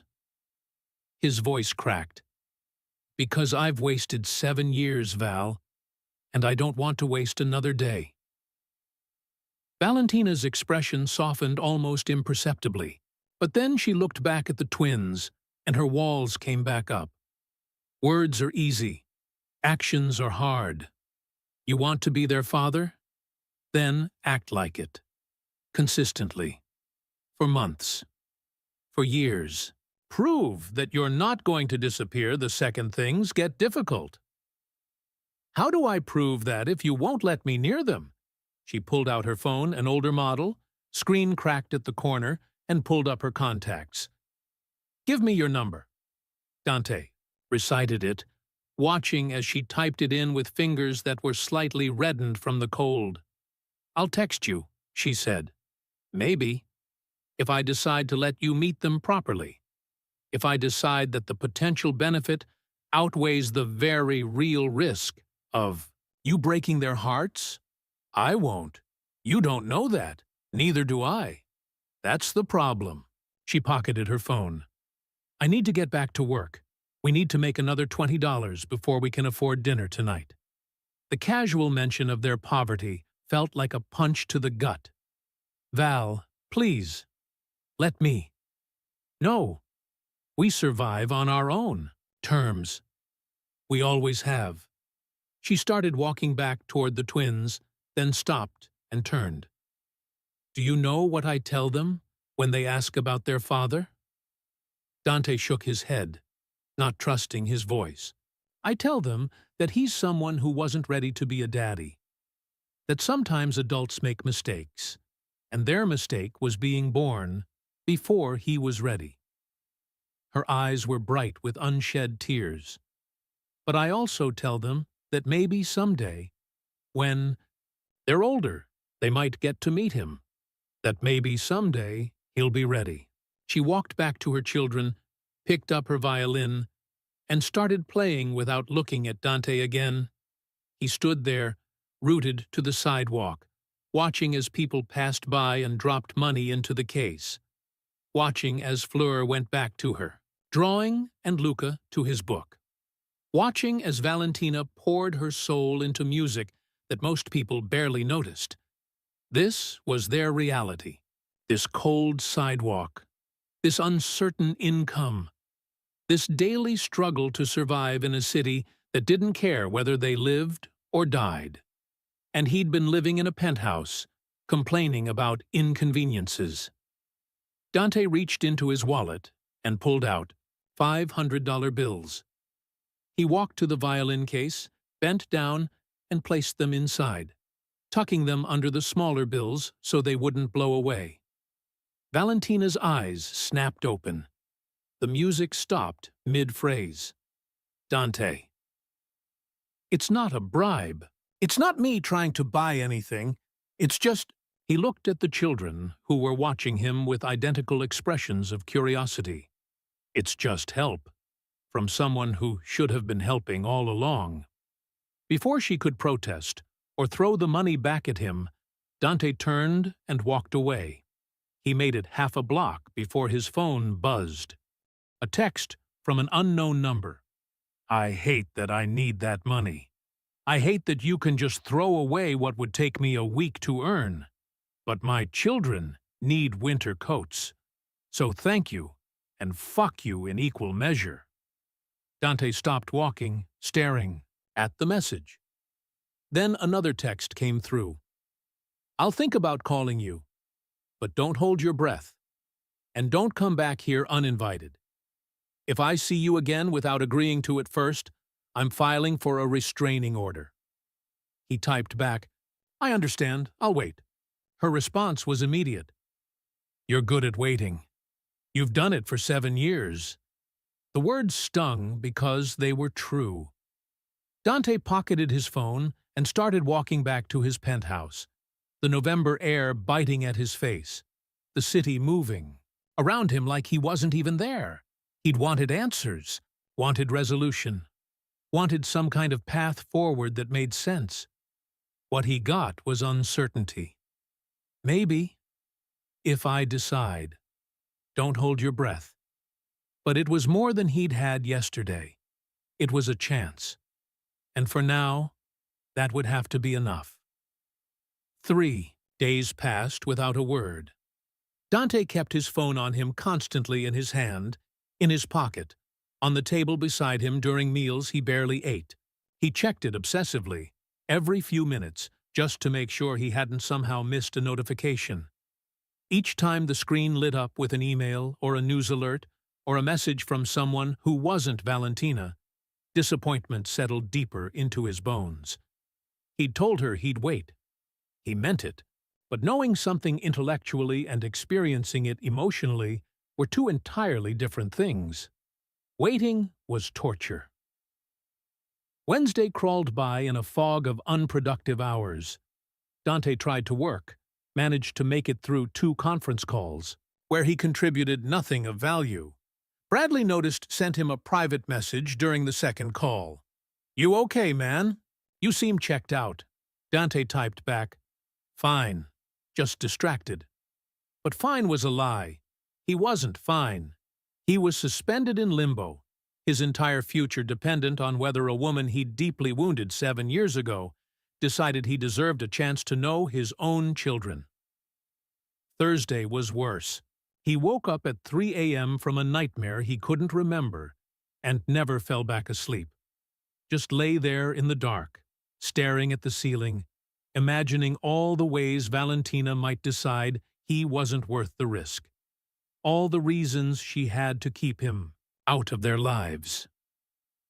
By Friday afternoon, Dante had convinced himself she was never going to call, that the money he'd left had been both too little and too much, not enough to make a real difference, too much to accept without feeling compromised, that she'd thrown his number away, that he'd ruined his only chance by pushing too hard, by offering money when she'd explicitly told him not to. He was sitting at his desk, staring at his laptop without seeing it, when his phone finally rang. Unknown number. His heart stopped, then started again at triple speed. Dante grabbed the phone so fast he almost dropped it. Took a breath. Answered on the 3rd ring, trying not to sound desperate. "Hello? It's me." Valentina's voice, quiet and uncertain. "Val, hi." His voice came out strangled. "Thank you for calling." Silence on the other end. He could hear background noise, children's voices, distant traffic, the ambient sound of life happening around her.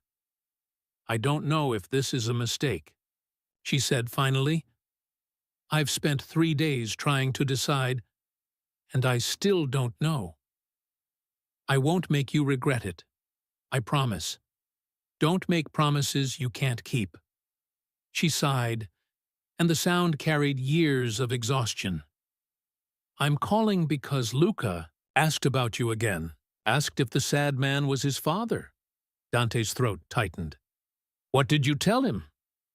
"I told him the truth. That yes, you're his father. That you didn't know about them until recently. That I don't know if you're going to be part of their lives, or not." Another pause. "He asked if he could meet you." The words hit Dante like a wave. His son wanted to meet him. His son who he'd never held, never spoken to, never tucked into bed, or read stories to, or taught anything his son wanted to. Know him. I want that. More than anything, I figured. Valentina's tone was wry. Which is why I'm calling. But we do this my way, Dante. My rules, my pace, my decisions. If at any point I think you're hurting them, or if you start acting like your money gives you rights instead of responsibilities, I end it. Understood? Understood. And you don't get to know where we live. Not yet. Maybe not ever. We meet in public places, supervised, until I decide I can trust you alone with them. Okay. And no gifts, no money. No trying to buy their affection or make me look bad by showing up with things I can't afford to give them. That one stung, but Dante bit back his protest. Okay. I'm serious, Dante. This isn't negotiable. You don't get to be the fun parent who spoils them while I'm the one enforcing bedtimes and homework and all the actual parenting. I understand. No gifts. She was quiet for a moment, and he could practically hear her internal debate, her mind cycling through all the ways this could go wrong. Sunday, she said finally. Central Park. The Alice in Wonderland statue. 2 p.m. We'll be there for an hour. If it goes well, maybe we do it again next week. I'll be there. He paused. Thank you, Val. Really. Thank you. Don't thank me. Just don't screw this up. They're good kids. They deserve better than to have their hearts broken by someone who's supposed to protect them. The line went dead. Dante sat there holding his phone, staring at the blank screen, trying to process what had just happened. Sunday. 2 days away. He was going to meet his children.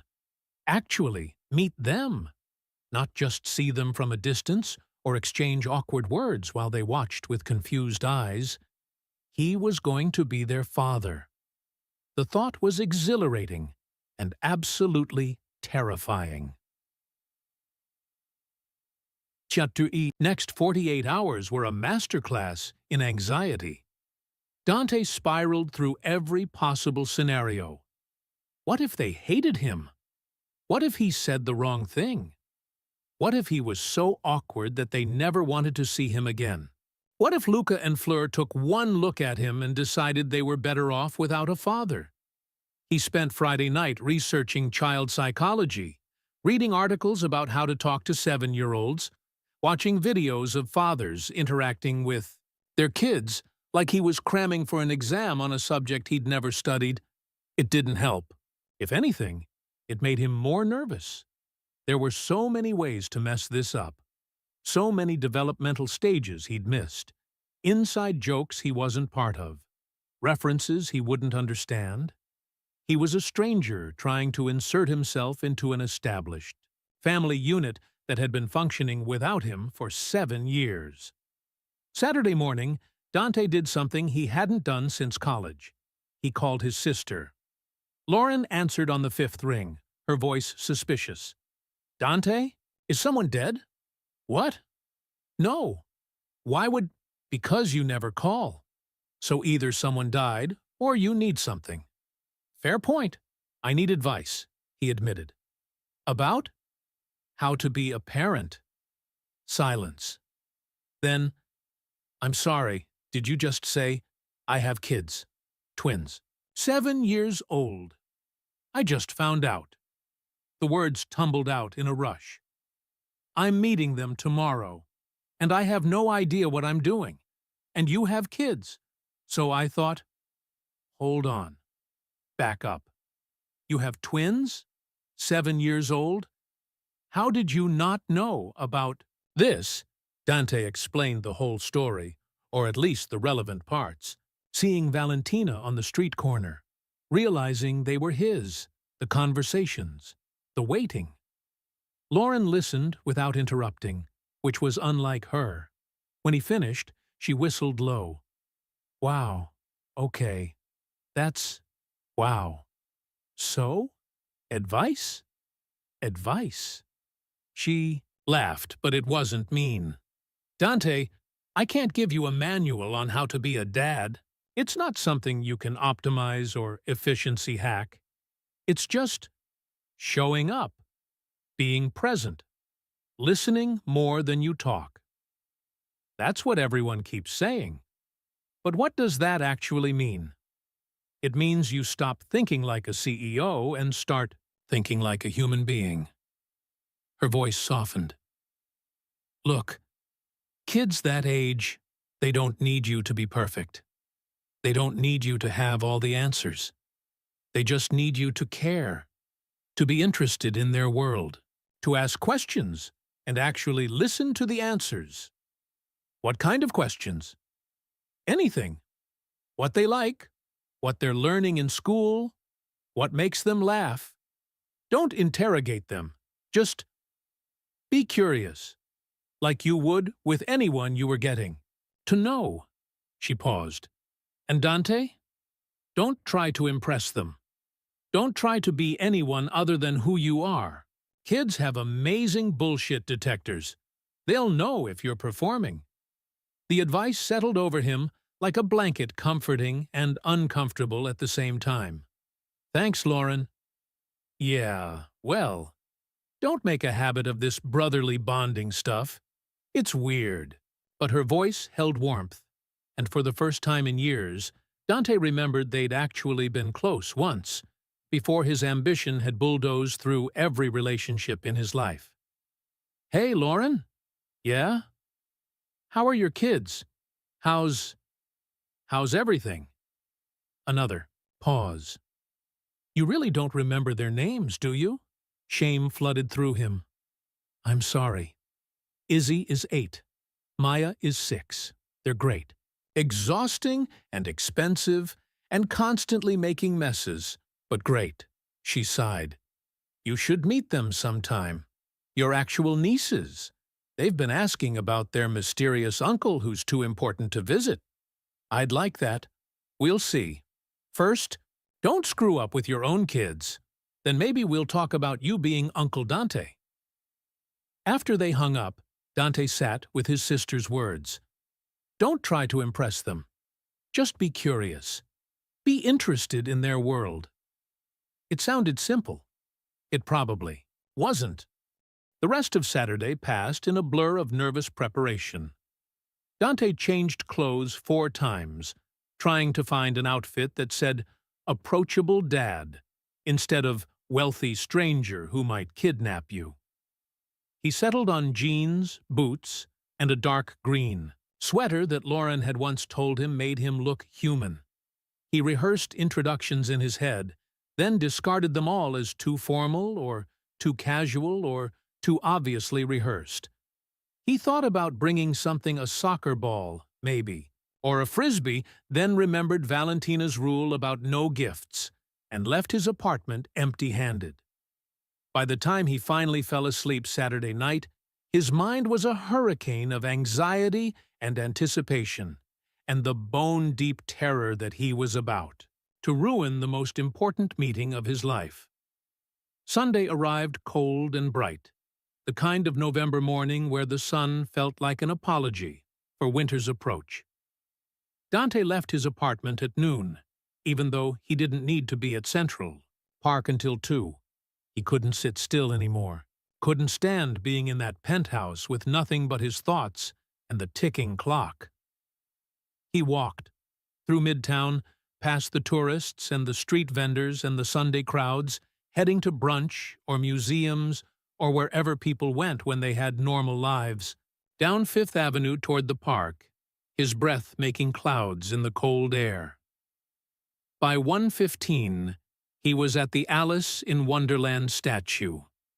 It sat in the northern section of the park, a bronze sculpture of Alice and her companions from Wonderland. Children were climbing on it, perching on the Mad Hatter's hat, sitting in Alice's lap, scrambling over the mushroom where the caterpillar sat smoking his hookah. Parents stood nearby with cameras, capturing memories Dante had missed 7 years of creating. He found a bench with a view of the statue and sat down to wait. The next 45 minutes were the longest of his life. Every family that approached, every cluster of children, every dark-haired woman, his heart would jump, thinking it was them. But none of the women were Valentina. None of the children had those distinctive green eyes. At 1:58, Dante stood up, unable to sit any longer. Checked his phone for the 100th time. No messages. What if she changed her mind? What if she decided he wasn't worth the risk? What if... Dante, he turned. Valentina stood 10 feet away, her hand holding Luca's, Fleur on her other side. The twins were dressed warmly, new coats, he noticed, probably bought with the money he'd left in the violin case. Navy blue for Luca, deep purple for Fleur. Both wore matching knit hats that looked handmade, colorful patterns that suggested someone who cared had spent hours creating them. They were staring at him with identical expressions of curious uncertainty.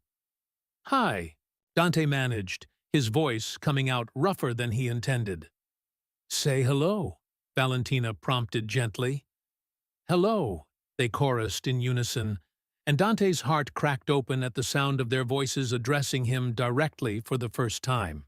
"Hi," he said again, then realized he was just standing there, like an idiot. It's really nice to meet you. Properly, I mean." Valentina gave him a look that clearly said, "You're doing great," in the most sarcastic way possible. But then she crouched down to the twins' level. "This is Dante," she said. He's your father, and he wants to get to know you, if that's okay." Luca studied Dante with those serious green eyes, his own eyes, looking back at him with an intensity that was unnerving. "Are you the sad man?" The question hit Dante in the chest. Yeah, I guess I was pretty sad when we met before." "Why, were you sad?" Fleur asked. "How did you explain existential regret to a 7-year-old?" "Because I realized I'd missed a lot," Dante said carefully. "I missed getting to know you, and that made me really sad." "Why did you miss it?" Luca again, direct and unflinching.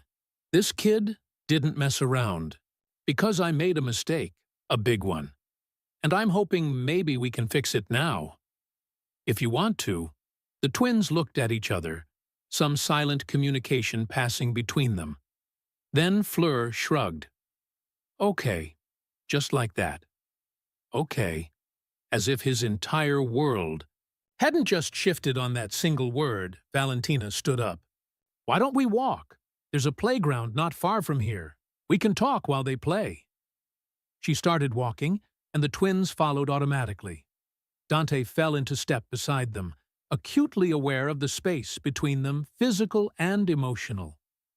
They were a unit, and he was an outsider, an interloper trying to find a way in.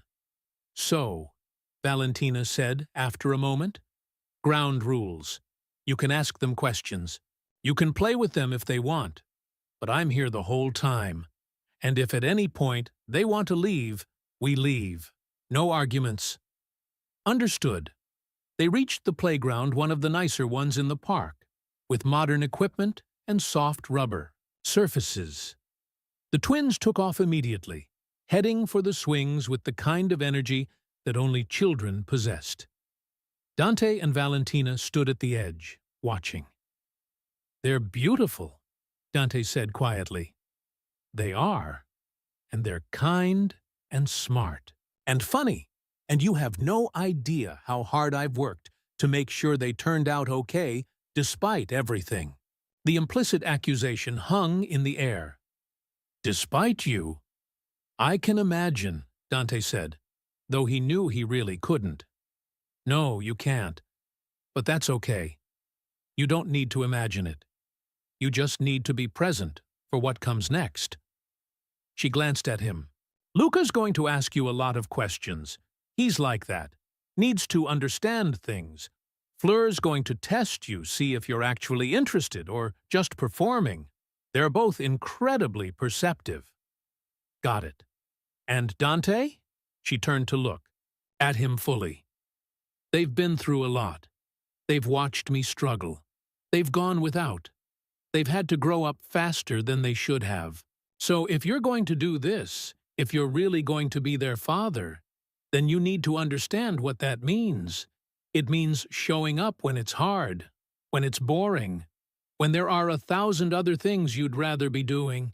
It means putting them first, always. Can you do that? The question was a challenge, and they both knew it. I can, Dante said. I will. We'll see. Fleur called out from the swings. Mama, watch me. I'm watching, baby. The little girl pumped her legs. Going higher, her face split in a grin of pure joy. Luca was on the swing beside her. Not going as high, but steady, controlled. You want to go talk to them? Valentina asked. Did he? Dante's heart was hammering. His palms were sweating despite the cold.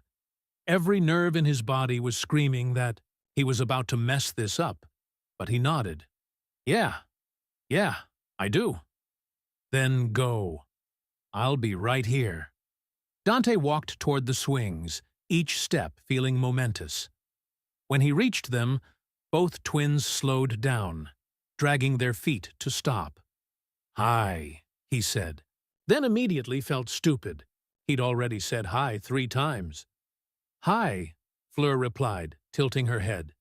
Do you know how to push? Push. On the swings. Mama pushes us, but her arms get tired. Can you push? It was a test, Dante realized. A simple one, but a test nonetheless. Could he do the basic work of parenting, or was he just going to stand there being awkward? I can push, he said. For the next 20 minutes, Dante pushed his children on the swings. He listened to Fleur chatter about her teacher and her friends and the book they were reading in class. He listened to Luca explain the science of swing, momentum with the seriousness of a professor giving a lecture. And slowly, gradually, the terror started to ease. They were just kids, his kids. And maybe, just maybe, he could figure out how to be their father. The hour passed too quickly, and not quickly strange temporal paradox, where every moment felt precious and eternal, and somehow insufficient all at once. Dante pushed the twins on the swings until his arms actually did get tired, until Fleur declared she was dizzy and Luca announced he was hungry. Then they moved to the climbing structure, where Fleur scaled to the top with fearless confidence while Luca took a more calculated approach, testing each handhold before committing his weight. Dante stood at the base, hands hovering uselessly, caught between wanting to help and knowing they didn't need it. They're good climbers, he said to Valentina, who'd maintained her distance but never took her eyes off the children. They've had a lot of practice. There's a park near our apartment. We go there almost every day after school when the weather's decent. She pulled her coat tighter. Free entertainment. The casual mention of their financial constraints felt like a rebuke, even though her tone was neutral. Val, about the money I left. I used it to buy their coats and boots, and to pay the electric bill that was overdue. She didn't look at him. I hated every second of it. Hated needing it. Hated that you could just pull out money that would take me weeks to earn. But I did what I had to do for them. Just like I always have. I'm not trying to make you feel. I know what you're trying to do. You're trying to fix things, trying to make up for 7 years with cash and good intentions. Now she did look at him, and her eyes were hard. But you can't buy back time, Dante. You can't purchase forgiveness. And you definitely can't throw money at parenthood and expect it to stick. Before Dante could respond, Fleur called out from the top of the structure. Mama, look! I'm the tallest person in the park. You absolutely are, baby. The little girl beamed, then started making her way back down. Luca followed, slower and more methodical. When they reached the ground, Fleur ran straight to Valentina and wrapped her arms around her mother's waist. Luca followed suit, and for a moment, Dante was looking at the three of them together, a complete unit that didn't include him. The exclusion hurt more than it should have. "I'm hungry," Luca announced again. Valentina checked her watch, one of those cheap digital ones you could buy at a drugstore. "It's almost 3. We should probably head home." "Already?" Fleur looked disappointed. "But we just got here." "We've been here over an hour, sweet girl. And we have homework to finish before dinner." "Homework on Sunday." "Right." Normal kid things that Dante had no frame of reference for. "Can we come back?" Luca asked, looking between his mother and Dante. Can he come back? The question hung in the air. Valentina's expression flickered through several emotions too fast to catalogue. "We'll see. Maybe." "That's what you always say. When you mean yes, but don't want to promise." Fleur had her number. A smile tugged at the corner of Valentina's mouth, the first genuine one Dante had seen. "Fine. Yes. If Dante wants to, we can do this again next Sunday. Same time." "I want to," Dante said immediately. "Definitely." "Yay!" Fleur pumped her fist in the air. Luca just nodded, but Dante could see something like satisfaction in the boy's eyes. Like he'd passed some kind of test he hadn't known he was taking. They started walking toward the park exit, and Dante fell into step beside them, trying to memorize everything. The way Fleur skipped instead of walked. The way Luca kept his hands shoved deep in his pockets. The way Valentina's hand would occasionally reach out to touch one of their shoulders, casual, affectionate. The unconscious gestures of a mother who'd been doing this alone for 7 years. "So, Dante said, trying to sound casual. "What are you guys learning in school?" Fleur launched into a detailed explanation of their current unit on the solar system. "Did you know that Jupiter has 67 moons? That's so many moons. We only have one, which seems kind of boring when Jupiter has 67. 69, Luca corrected. They discovered 2 more. Well, that's even more unfair for us. Dante found himself smiling, genuinely smiling, for the first time in what felt like years. That does seem unfair. Maybe we should file a complaint. Who would we even complain to? Fleur asked seriously. God, probably, Luca said. Or maybe NASA. I don't think NASA is in charge of moon distribution. Someone has to be. They debated this with the kind of earnest logic that children possessed the ability to take silly premises and follow them to their natural conclusions, without self-consciousness. Dante listened, occasionally interjecting a comment, mostly just absorbing the sound of their voices, the rhythm of their thoughts, the way they related to each other with the easy intimacy of twins who'd spent their entire lives together. Too soon, they reached the park exit, where Central Park West met the sidewalk. Valentina stopped. This is where we say goodbye. The finality in her tone made it clear this wasn't negotiable. Okay. Dante crouched down to the twins' eye level, the way he'd seen Valentina do. Thank you for hanging out with me today. I had a really good time. Me, too, Fleur said. You're not as sad as you were before. You made me less sad, Dante told her honestly. Luca studied him with those 2 perceptive eyes. Will you be sad again after we leave? The question was a knife, precisely aimed. Maybe, a little, Dante admitted, but it's a different kind of sad. Like being sad that something good has to end, instead of being sad that something good never happened. The boy considered this, then nodded like it made sense. Valentina's phone buzzed. She glanced at it, and her expression tightened. "We really need to go. Come on, kids. Say goodbye." "Bye, Dante," Fleur waved enthusiastically. "Bye," Luca echoed, more subdued. "Bye," Dante managed, his throat suddenly tight.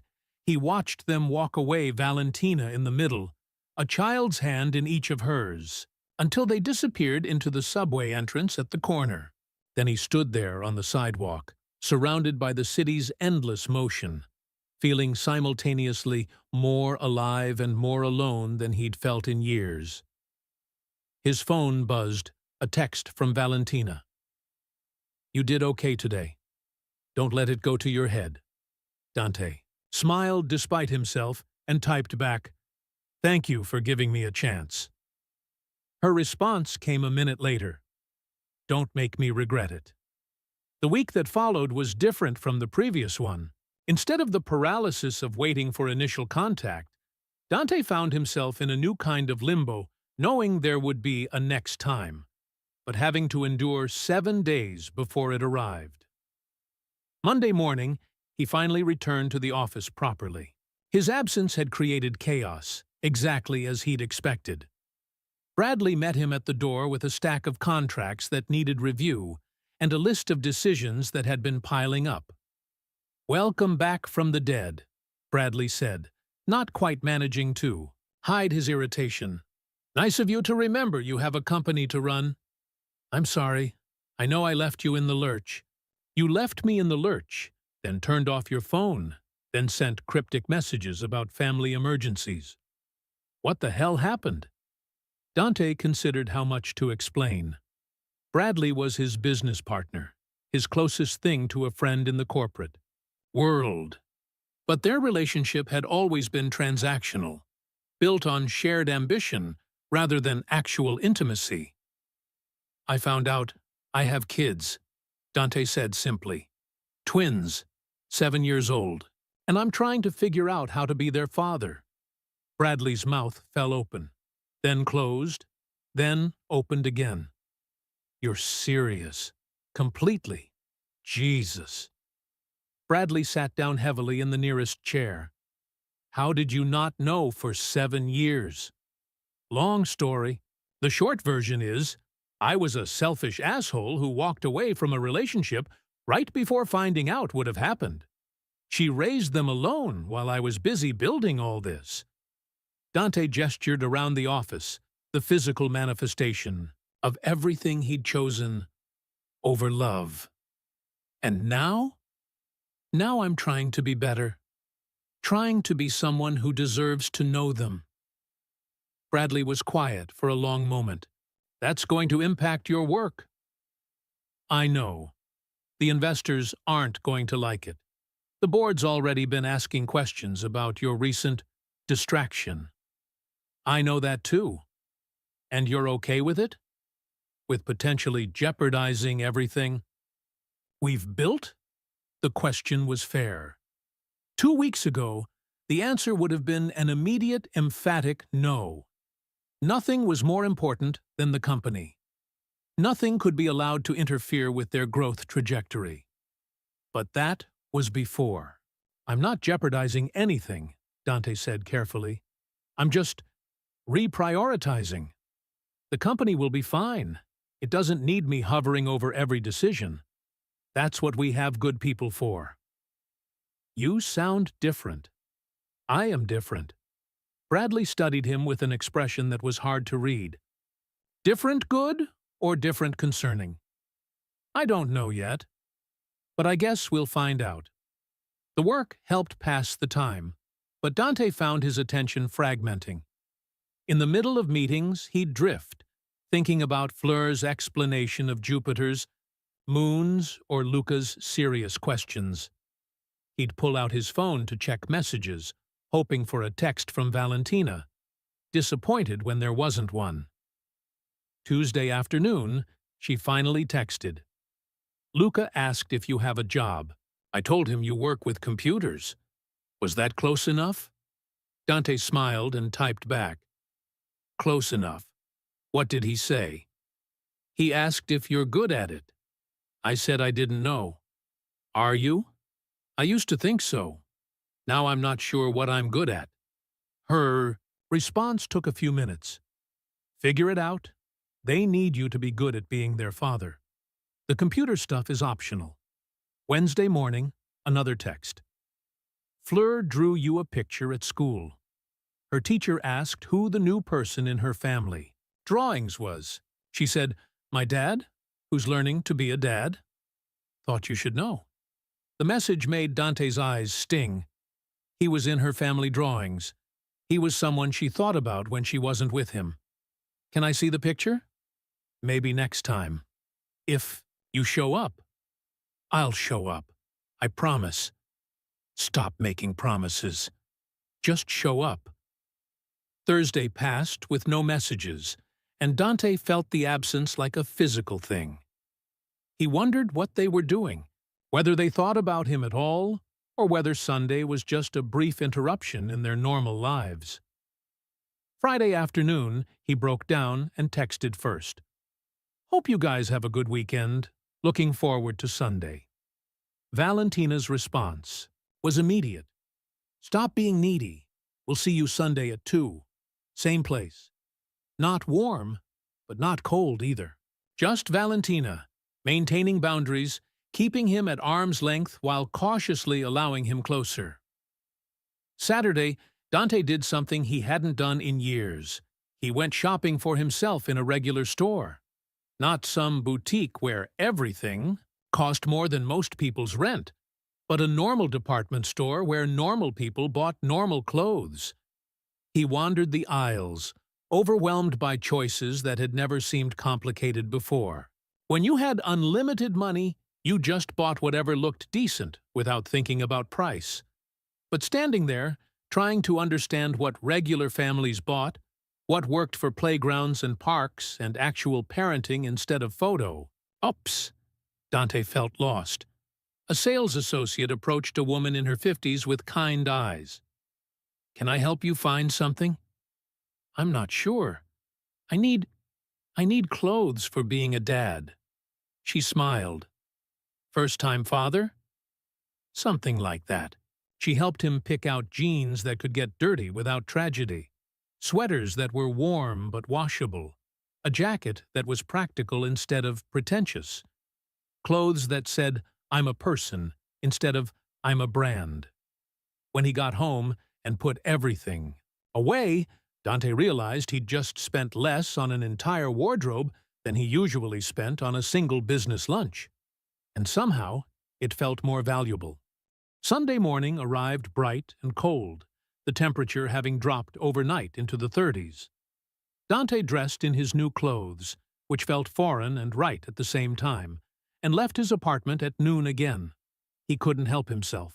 Couldn't wait until the last minute.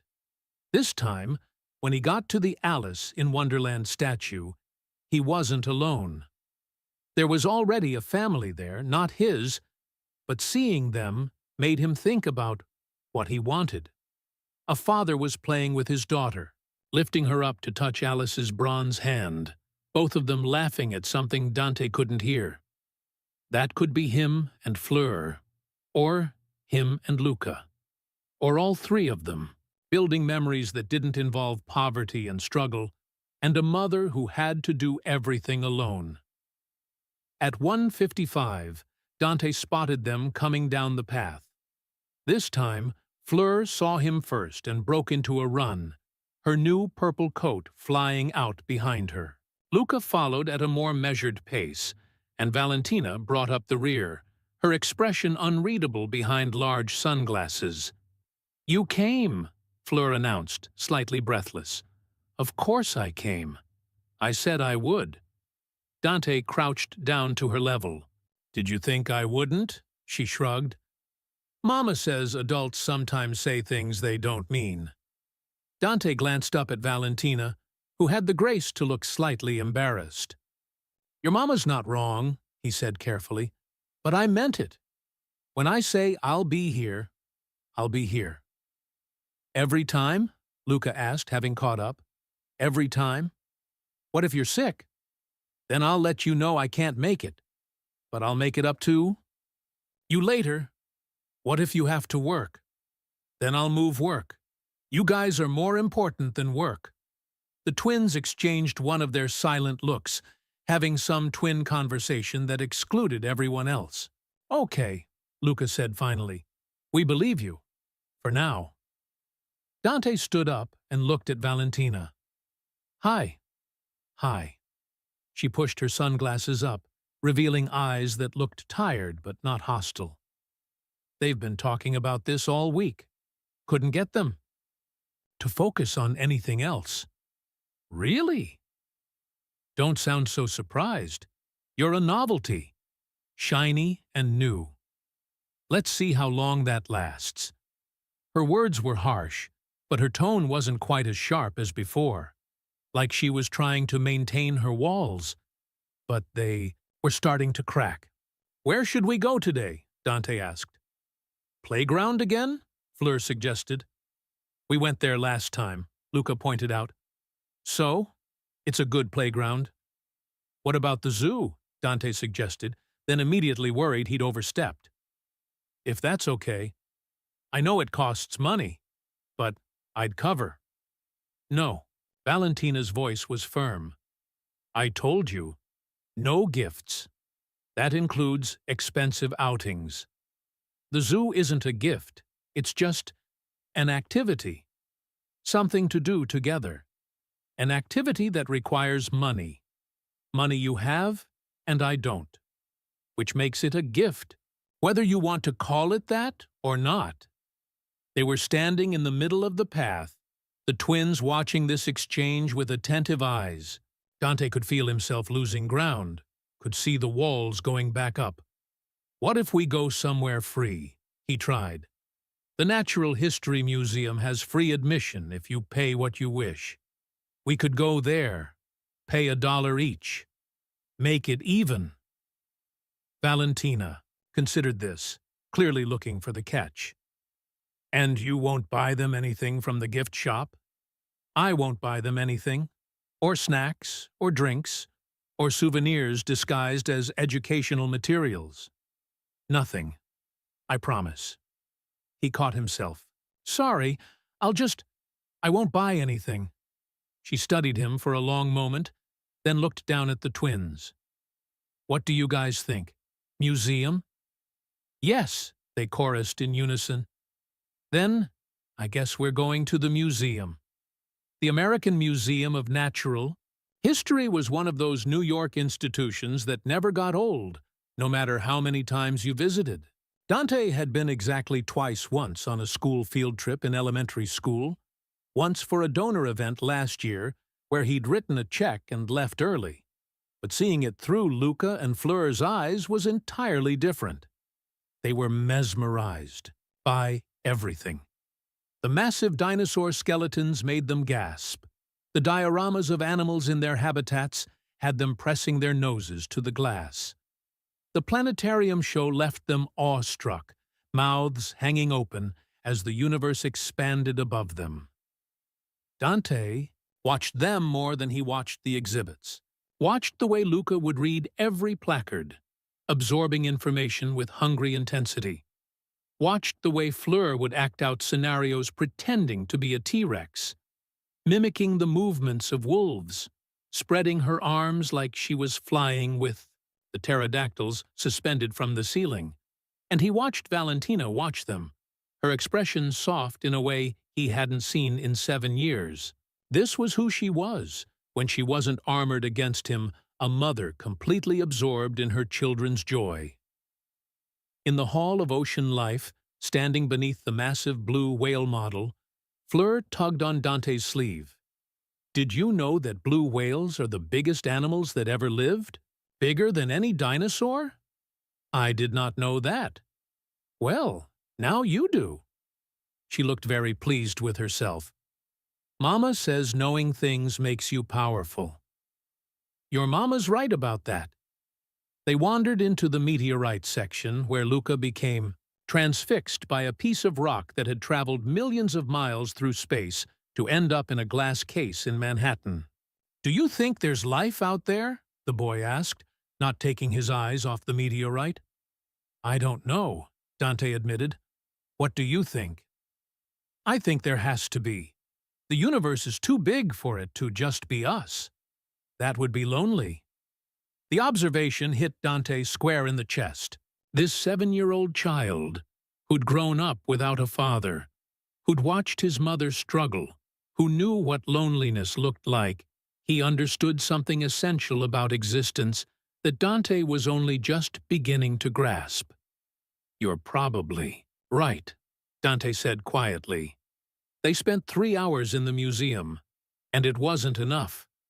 There was too much to see, too much to explore, too many questions the twins had that Dante didn't know the answers to. But he learned. He learned that Luca liked facts and systems and understanding how things worked, that Fleur liked stories and imagination and the emotional truth behind the science, that they both had inherited their mother's curiosity and her capacity for wonder. And he learned that being a parent wasn't about having answers. It was about being willing to not know, to figure things out together, to be present in the discovery.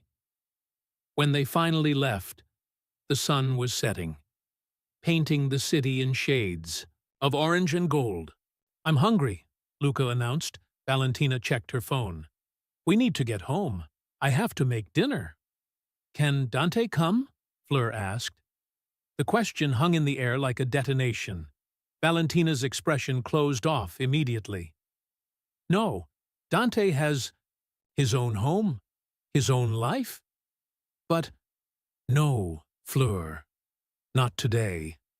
The little girl's face fell, and Dante's heart broke watching it. Maybe another time, he said gently. When your mama's ready. Will she ever be ready? Luca asked with devastating directness. Valentina's jaw tightened. That's not fair. You always say we should ask questions when we don't understand things. This is different. Why? Because I'm terrified, Dante thought. Because letting me into your home means admitting I'm real. That this is real. That 7 years of careful independence might have to make room for something else. But Valentina didn't say any of that. She just crouched down and pulled both children close. Because some things take time, baby. And this is one of them. Dante and I have a lot of complicated history. We need to figure things out slowly, carefully. Okay? They nodded, but neither looked happy about it. Valentina stood and looked at Dante. Same time next week. I'll be here. We know, Luca said. You promised. As they walked away, Fleur looked back and waved. Dante waved back, watching until they disappeared around the corner. His phone buzzed a few minutes later. Valentina. Thank you for today. They had a good time, Dante. So did I. Valentina. Don't get used to it being this easy. There will be hard days, too. Dante. I'm not going anywhere. A long pause, then, we'll see. But this time, there was something different in those 2 words. Not quite hope, but maybe the possibility of hope. And for now, that was enough. The pattern established itself over the next month like sediment layering into stone, slow, steady, building something that might eventually become permanent. Every Sunday at 2 p.m., Dante met them at various spots throughout the city. The Central Park Zoo, despite Valentina's initial resistance, she'd relented when Luca asked if they could see the penguins for his upcoming birthday. The Children's Museum, where Fleur spent an hour in the art studio creating a painting she refused to let anyone see until it was finished.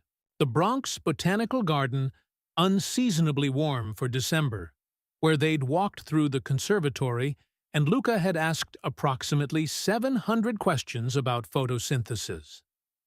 Each visit followed the same structure.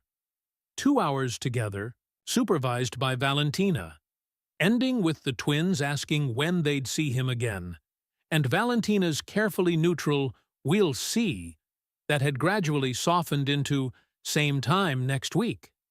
It should have felt like enough.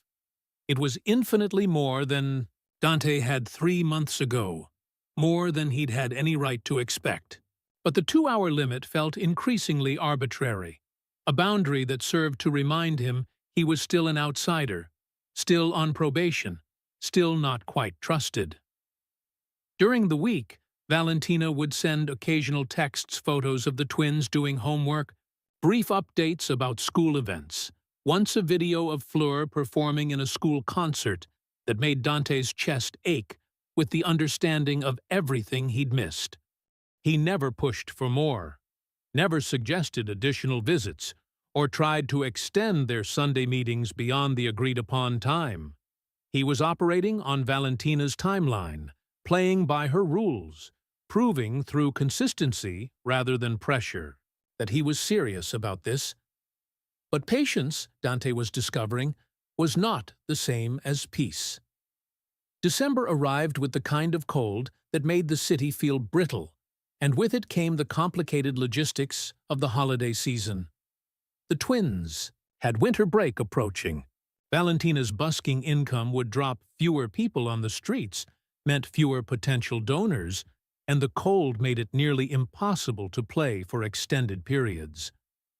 Dante knew this because he'd spent an embarrassing amount of time researching street performance economics. He knew that winter was the hardest season for buskers, knew that Valentina's income probably dropped by 30 to 40%, knew that the holidays, when everyone else was spending freely, were probably when she struggled most. And he couldn't do anything about it without violating the boundaries she'd set. It was maddening. On the first Sunday in December, when they met at the skating rink in Bryant Park just to watch, Valentina had specified, since skating cost money, Dante noticed that Luca's coat, while adequate, was too thin for the dropping temperatures. Fleur's boots had a crack near the sole. That suggested they'd need replacing soon. Valentina herself looked exhausted in a way that went beyond tired. Her face was thinner, her eyes shadowed. She was working herself to the bone, and it showed. "How are you doing?" Dante asked, while the twins were distracted by the skaters. "Fine," the automatic response. "Val, I'm fine, Dante." "We're fine. Don't start." "I'm not starting anything. I'm just asking." "No, you're looking for an opening, an excuse to offer help, an opportunity to play hero." She kept her voice low, her eyes on the children. "I know how you think. Always looking for problems to solve with money. Would that be so terrible? Letting me help?" "Yes." She turned to look at him fully. "Because the second I start relying on you, the second I let you become necessary instead of optional, you have power. And I won't give you that kind of power over our lives." "I'm not trying to have power over you. Maybe not consciously. But money is power, whether you want to admit it or not. And the imbalance between us is so massive that even trying to help becomes a form of control." She wrapped her arms around herself. "I need to know we can survive without you. Because if you leave again, I'm not leaving. You don't know that. You think you know it, but you don't. Life happens. Circumstances change.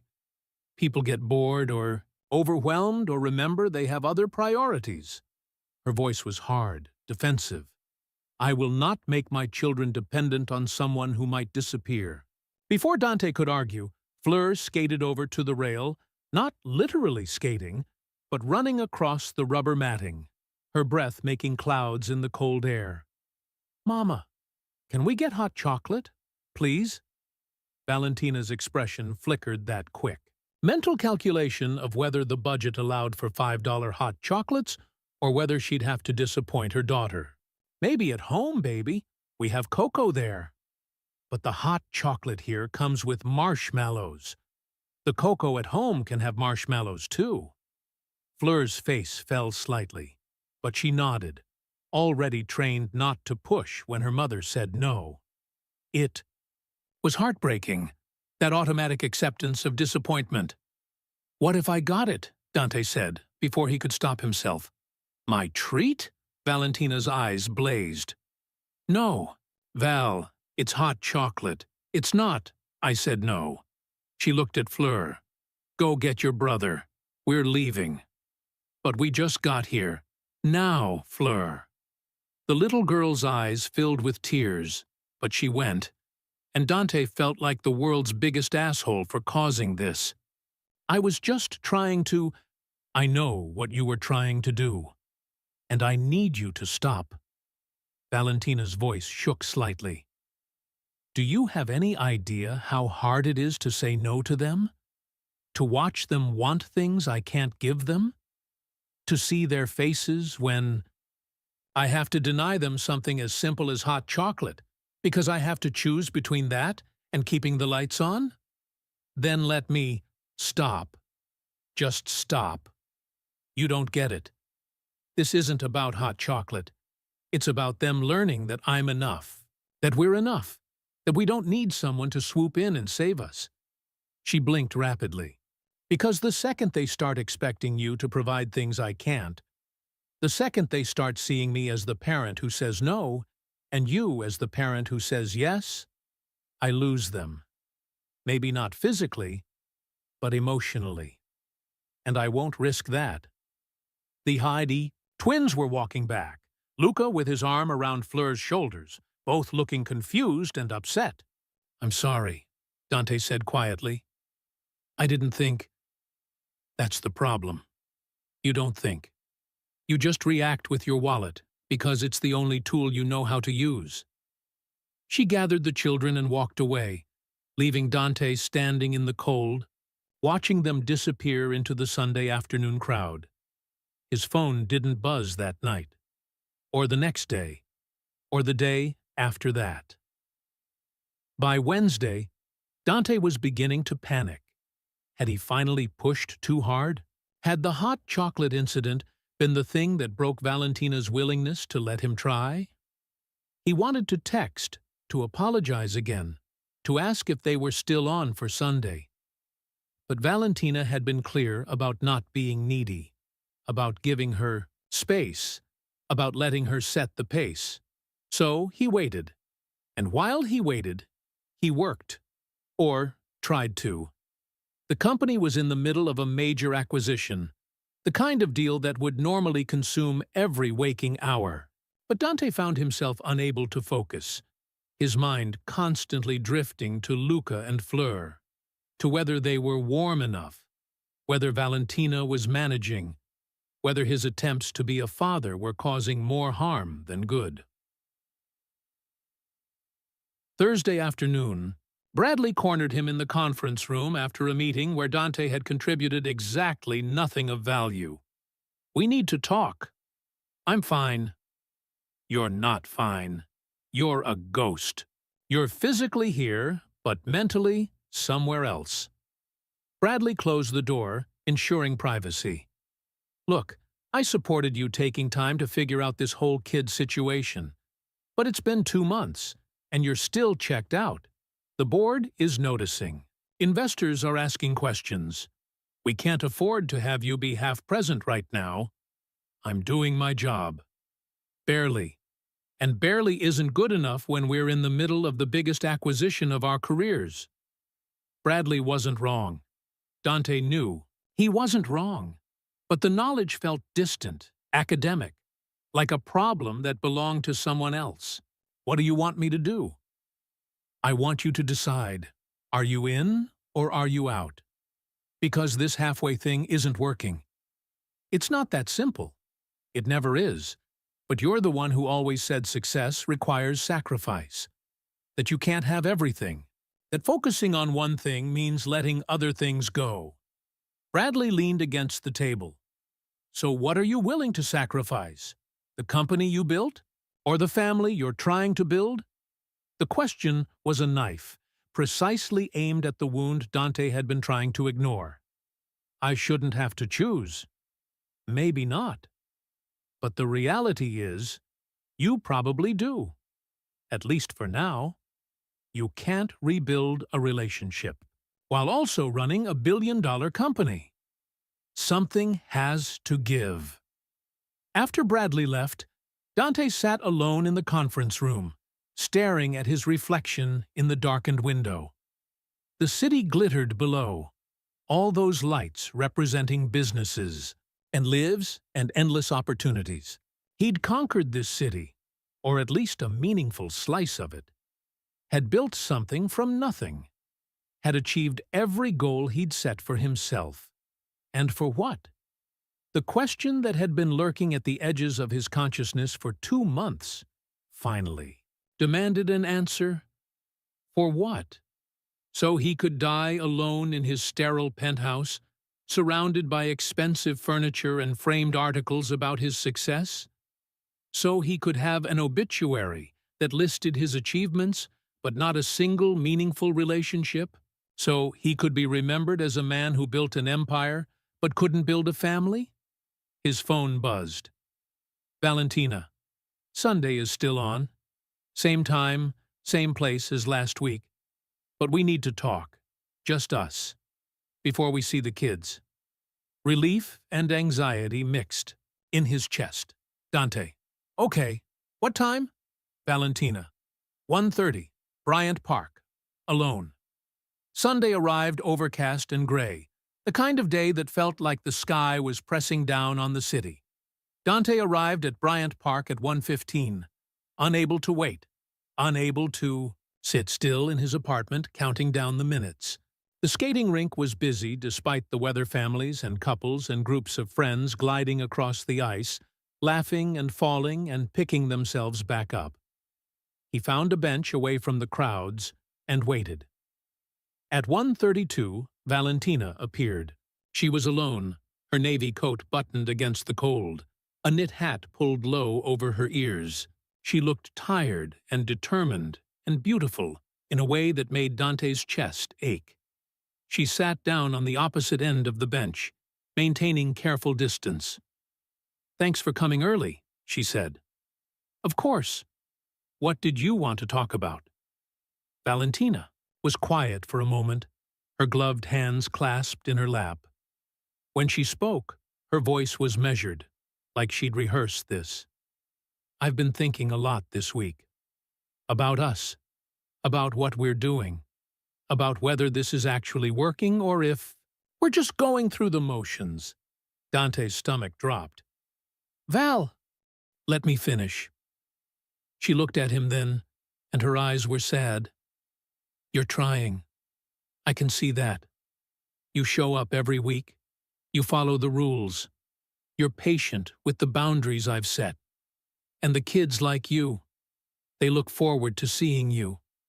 They talk about you during the week, ask questions, try to figure out who you are and where you fit. That's good, right?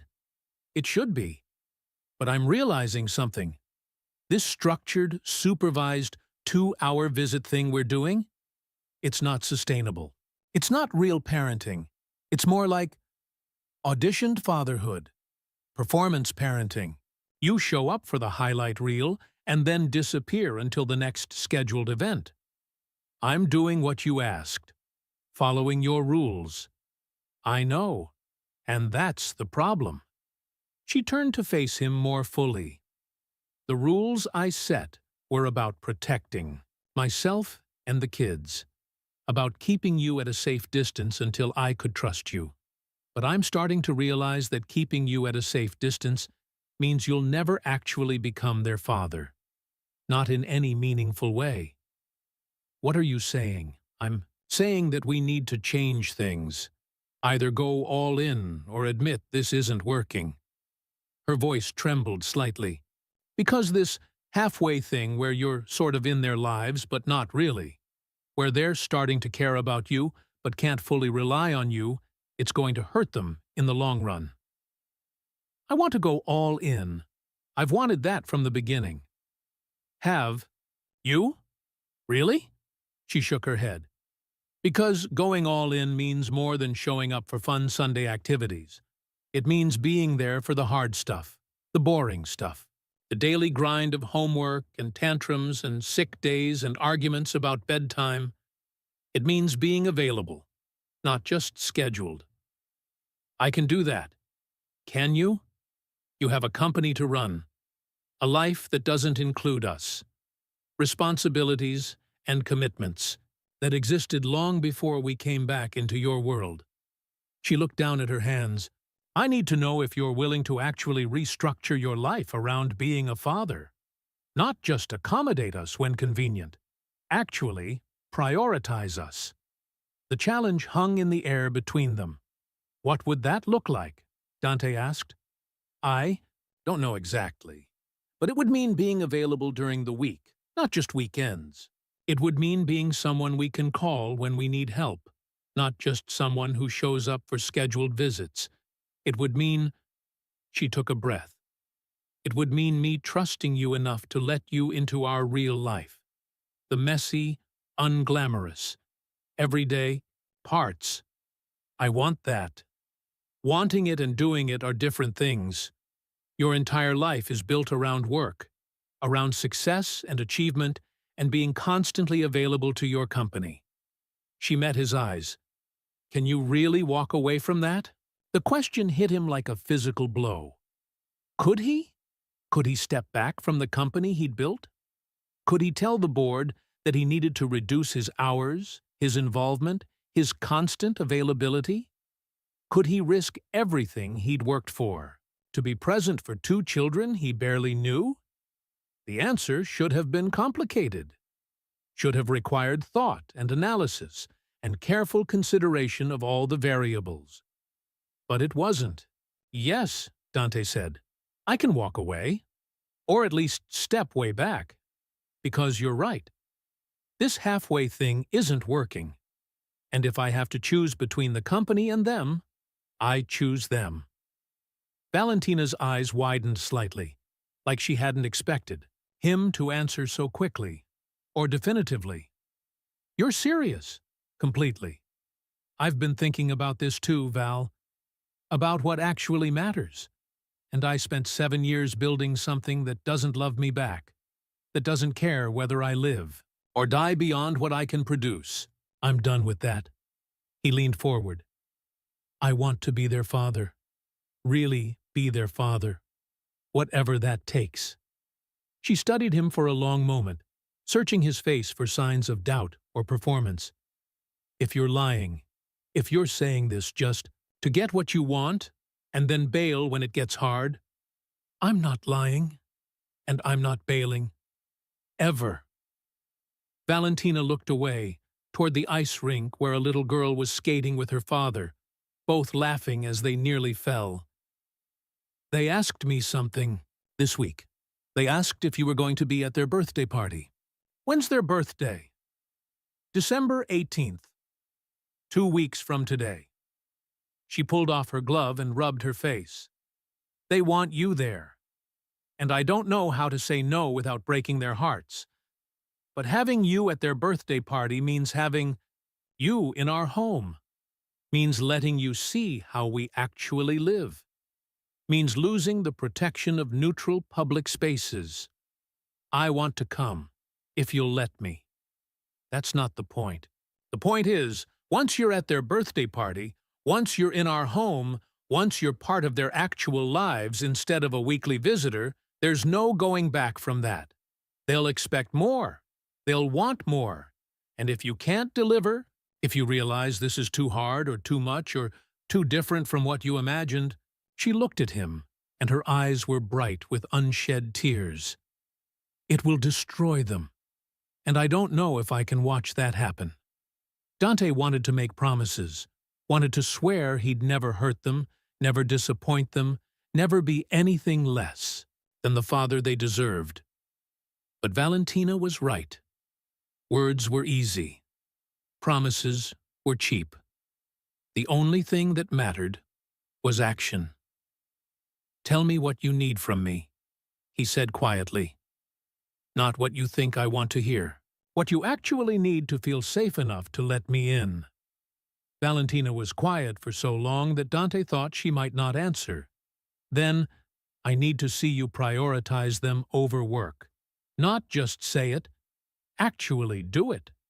I need to see you turn down meetings, or leave the office early, or say no to something important because they need you." She turned to look at him. "I need proof that when it comes down to it, when the choice is between them and your empire, you'll choose them every single time." "How do I prove that?" "I don't know, but you need to figure it out." She stood up. "The kids will be here in 20 minutes. Vincent is bringing them." "Vincent?" I called him, explained the situation. He offered to pick them up from our apartment so you and I could talk privately. A ghost of a smile crossed her face. "He's surprisingly good with kids, by the way. They love him." Dante made a mental note to give Vincent a massive bonus, and also to acknowledge that his driver apparently had a whole side to him that Dante had never bothered to notice. "Val, about the birthday party, you can come, if you promise me one thing. Anything. Don't bring gifts. Don't try to make it bigger or better or more special with your money. Just show up and be present. That's all they want. That's all I want." She pulled her glove back on. "Can you do that?" "Yes. We'll see." She walked away, and Dante sat on the bench watching her go, understanding with perfect clarity that he'd just been given both a gift and a test. The gift was trust, fragile, conditional, but real. The test was whether he deserved it. He had 2 weeks to figure out how to prove he did.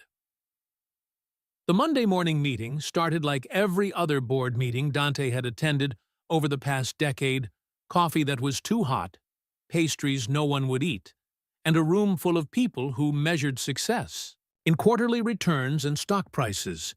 Except this time, Dante was about to blow the whole thing up. "Before we begin with the quarterly review," he said, interrupting the opening remarks, "I need to make an announcement." The 12 board members turned to look at him with varying degrees of curiosity and impatience. These were people used to being the most important person in any room: venture capitalists, former executives, strategic advisors, whose time cost more per hour than most people made in a month. "I'm stepping back," Dante said simply. "Effective immediately, I'm transitioning to a reduced operational role. Bradley will assume day-to-day leadership. I'll remain involved in strategic decisions and major initiatives, but I won't be available for the constant, all-hours management I've been providing." The silence that followed was deafening. Then everyone started talking at once. "You can't be serious. In the middle of the Harrington acquisition, the investors will panic. What the hell is going on?" Dante held up his hand, and the room gradually quieted. "I understand this is sudden. I understand it creates complications. But I've spent the last decade building this company at the expense of everything else in my life. And I recently discovered I have children, 7-year-old twins, who I didn't know existed until 3 months ago. They need a father, and I need to be that person, which means I can't also be the person who works 80-hour weeks and responds to emails at midnight." Margaret Coloni, the oldest board member and the one Dante respected most, leaned back in her chair. "Children you didn't know existed for 7 years. That's quite a story. It's a long one, and not particularly flattering to me, but it's the truth." Dante met her gaze steadily. "I walked away from a relationship at the worst possible time, and I'm trying to make it right, which requires being present in a way that's incompatible with running this company the way I have been. And you're making this decision unilaterally?" Thomas Blackwell, a venture capitalist who'd been with them since the Series A, looked like he'd bitten into something rotten. "Without consulting the board? Without considering the impact on our growth trajectory?" I'm not asking permission. I'm informing you of a decision I've already made. Dante kept his voice level, professional. Bradley is more than capable of handling daily operations. The company has excellent leadership at every level. You don't need me micromanaging everything. It's not about capability, Margaret said quietly. It's about optics, about investor confidence, about the signal it sends when a founder steps back during a crucial growth phase. I understand that, but I've spent 7 years prioritizing investor confidence and growth trajectories. And in the process, I missed my children's entire lives. I'm not missing any more. Bradley, who'd been sitting beside him in tense silence, finally spoke. I support this. Dante told me last week what he was planning, and I think it's the right move. For him and for the company. He's been distracted for months anyway. Better to make it official and restructure than to pretend everything's fine while he's clearly somewhere else mentally. The betrayal on some of the board members' faces was almost comical. They'd expected Bradley to fight this, to side with them against Dante's sudden bout of paternal responsibility. We need to vote on this, Thomas insisted. A change this significant requires board approval. Actually, it doesn't. Margaret pulled out her tablet, scrolling through documents. Dante maintains majority voting control through his share structure. He can restructure his own role however he wants. We can advise against it, but we can't stop him. Then what's the point of having a board? To provide guidance and oversight, not to control founders' personal decisions. She looked at Dante over her glasses. Though I will say, this is incredibly poor timing. I know. I'm sorry. But there's never going to be a perfect time. There's always going to be another deal, another acquisition, another crisis that demands attention. I have to draw the line somewhere. The meeting devolved into arguments about transition plans and communication, strategies and damage control. Dante sat through it, answering questions when asked, but mostly just enduring the disapproval radiating from every corner of the room.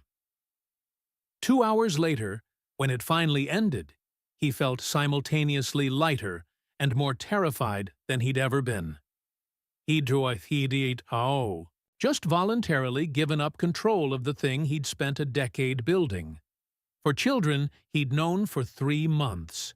For a chance at something he wasn't even sure he knew how to do. Margaret caught him in the hallway afterward. That was either the bravest thing I've seen a founder do, or the stupidest. She smiled slightly. Maybe both. Probably both. For what it's worth, I think you're making the right choice. I've watched you burn yourself out chasing the next milestone for years. You've been running on fumes and ambition for so long, I'm not sure you remember what it's like to actually want something for its own sake instead of what it represents. No, I remember. I just spent 7 years trying to forget. Well, good luck remembering. And Dante? She paused. Being a parent is harder than running a company. You don't get board meetings or quarterly reviews. You don't get to optimize your way to success. You just have to show up and try and hope it's enough. That's what everyone keeps telling me. That's because it's true. The news spread through the company like wildfire. By Tuesday afternoon, everyone knew. By Wednesday morning, 3 business journalists had called asking for comments. By Thursday, it was trending on startup Twitter. Tech founder steps back. For family admirable or irresponsible? The takes were predictably divided. Some praised him for prioritizing family over endless growth. Others criticized him for abandoning his responsibilities to investors and employees. One particularly brutal article suggested he was using family as an excuse to step away from a company that was losing its competitive edge. Dante tried not to read the coverage, but it was like picking at a scab. He couldn't help himself. His phone rang constantly. Reporters, investors, people from his past who suddenly wanted to reconnect now that he was interesting again. He ignored most of them, but when his mother called, he answered. "Dante, what on earth is going on? I saw an article that says you have children." Her voice was sharp with confusion and accusation. "Were you going to tell me I have grandchildren?" "Hi, Mom. I'm fine, thanks for asking. Don't be glib. Answer the question." Dante sighed. "Yes, I have children, twins, 7 years old. I just found out about them 3 months ago. Their mother is someone I dated in my 20s before the company took off." His mother was silent for a moment, processing. "And you're stepping away from your company for them?" "Yes." "Are you sure they're yours? Have you done a paternity test?" The question made his jaw clench. "I don't need a paternity test. I can see it in their faces. They have my eyes." "That's not proof, Dante. Women lie about paternity all the time, especially when—" "Mom, stop. They're mine. And even if there was somehow doubt, which there isn't, they're still 7-year-old children who need a father. I'm choosing to be that person. By throwing away everything you've worked for?" "I'm not throwing anything away. I'm restructuring my priorities." "There's a difference." "Is there? Because from where I'm sitting, it looks like you're having some kind of midlife crisis and making dramatic decisions that you'll regret in 6 months." The accusation stung because part of him worried she might be right. What if this was just guilt-driven overcompensation? What if he'd built up being a father into something more meaningful than it actually was, because he needed to believe he hadn't wasted 7 years? No, he pushed the doubt away. He'd seen Luca and Fleur, had pushed them on swings, and listened to their questions, and watched them look at their mother with uncomplicated love. This wasn't a fantasy. This was real. "I'm not having a crisis, Mom. I'm just trying to be a better person than I've been." "Well," she sniffed, "I suppose I should meet these grandchildren at some point. If they're real, they're real, and you can meet them when I decide you're ready to meet them without making snide comments about their mother or questioning their paternity." He hung up before she could respond, his hands shaking slightly. His family had never been warm, never been the kind of people who said, "I love you," or hugged without occasion. They were polite strangers bound by blood and obligation, going through the motions of relationship without ever actually connecting. Was that what he was fighting so hard not to become with Luca and Fleur? Friday afternoon, Dante's phone buzzed, with a text from Valentina. "The kids want to know if you can come to Luca's school performance next Thursday, at 6 p.m. He's playing violin in the winter concert. I told them I'd ask, but couldn't promise anything." Dante's heart squeezed. Luca played violin. Of course he did. He had Valentina's musical talent, her dedication, her ability to make an instrument sing. "I'll be there." "What school? Where?" "P.S. 139 in Queens. It's a long subway ride from Manhattan. Are you sure you want to schlep all the way out here on a weeknight?" "I'm sure. Send me the address." "Dante, it's not like the places you're used to. It's a public school in a working-class neighborhood. There won't be valet parking or reserved seating or—" "Val, I don't care. I want to be there. Please." A long pause. Then the address came through, followed by, "7-year-olds playing violin sounds like cats dying. Just so you're warned." Dante smiled, despite himself. "Can't wait." Thursday evening arrived cold and clear, and Dante left the office at 4:30, something he hadn't done in years. His assistant looked shocked. Bradley gave him a knowing nod. The few employees still in. The office stared as he walked past, and Dante realized how abnormal it was for him to leave at a reasonable hour. How depressing was that? That his own employees found it shocking when he left the office before dark? The subway ride to Queens was everything Valentina had implied: long, crowded, slightly grim. Dante sat squeezed between a woman with grocery bags and a teenager with heebie-how headphones, watching the underground stations flash past. This was what Valentina did every day. This cramped, impersonal journey through the city's intestines, lugging groceries or instruments or whatever else needed transporting, with 2 children in tow. He'd been complaining about traffic in his private car. PS 139 was a brick building that had seen better decades, surrounded by a chain-link fence and a playground that looked like it was held together with wishful thinking. Inside, the halls were narrow and worn, decorated with student artwork and motivational posters that were trying very hard to inspire in the face of obvious underfunding. The auditorium was already filling up when Dante arrived, parents and grandparents and siblings, all here to watch their children perform. The seats were uncomfortable plastic, the stage was small, and the sound system crackled with age. It was perfect. Dante spotted Valentina sitting in the 3rd row, Fleur beside her. He made his way down the aisle, and when Fleur saw him, her face lit up. "You came!" "Of course I came." He slid into the seat on her other side. "I promised, didn't I?" Valentina leaned around her daughter. "You're actually here." "I said I would be." "You said a lot of things." But her voice wasn't accusatory, just observant. "Fleur, scoot over. Let Dante sit next to you."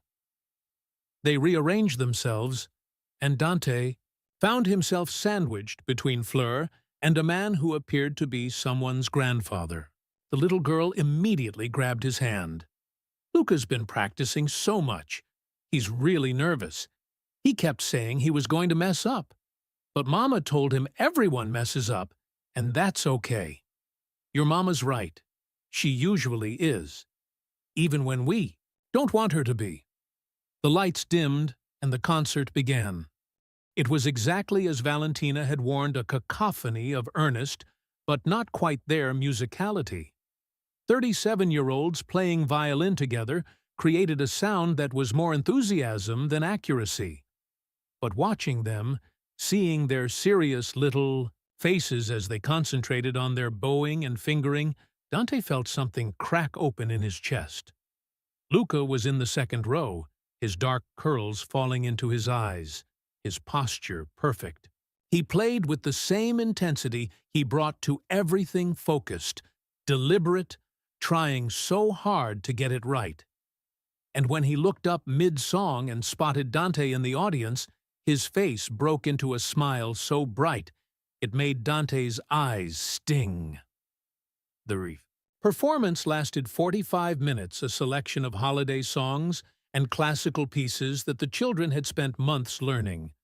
They weren't polished, they weren't concert hall ready, but they were trying with everything they had. And that effort was more beautiful than any professional performance Dante had ever attended. When it ended, parents flooded toward the stage to collect their children. Dante followed Valentina and Fleur, pushing through the crowd until they reached Luca. The boy was still holding his violin, his face flushed with exertion and pride. "You came," he said, looking at Dante with those serious green eyes. "I told you I would. I messed up in the 3rd song. Did you notice?" "No. I thought you were great." "Really?" Luca looked skeptical, like he knew Dante was probably being polite, but wanted to believe him anyway. "Really? You were the best one up there." "That's what Mama said too.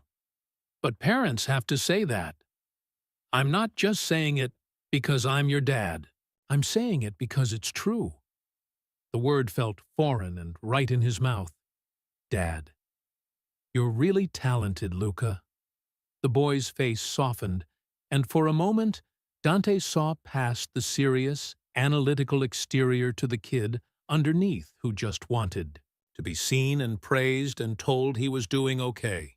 "Can we get pizza?" Fleur asked, tugging on Valentina's coat. "To celebrate?" Valentina's expression flickered that quick calculation again, weighing budget against desire. Before she could answer, Luca jumped in. "It's okay, Mama. We can have pizza at home. The frozen kind." The casual acceptance of disappointment, the automatic protection of his mother's limitations broke Dante's heart. "What if I get it?" he said quietly. "Not as a gift. Not as me trying to show off. Just as family. Going out to celebrate together." Valentina studied him for a long moment. Then, slowly, she nodded. "Okay, but somewhere close. And nowhere fancy. Just normal pizza."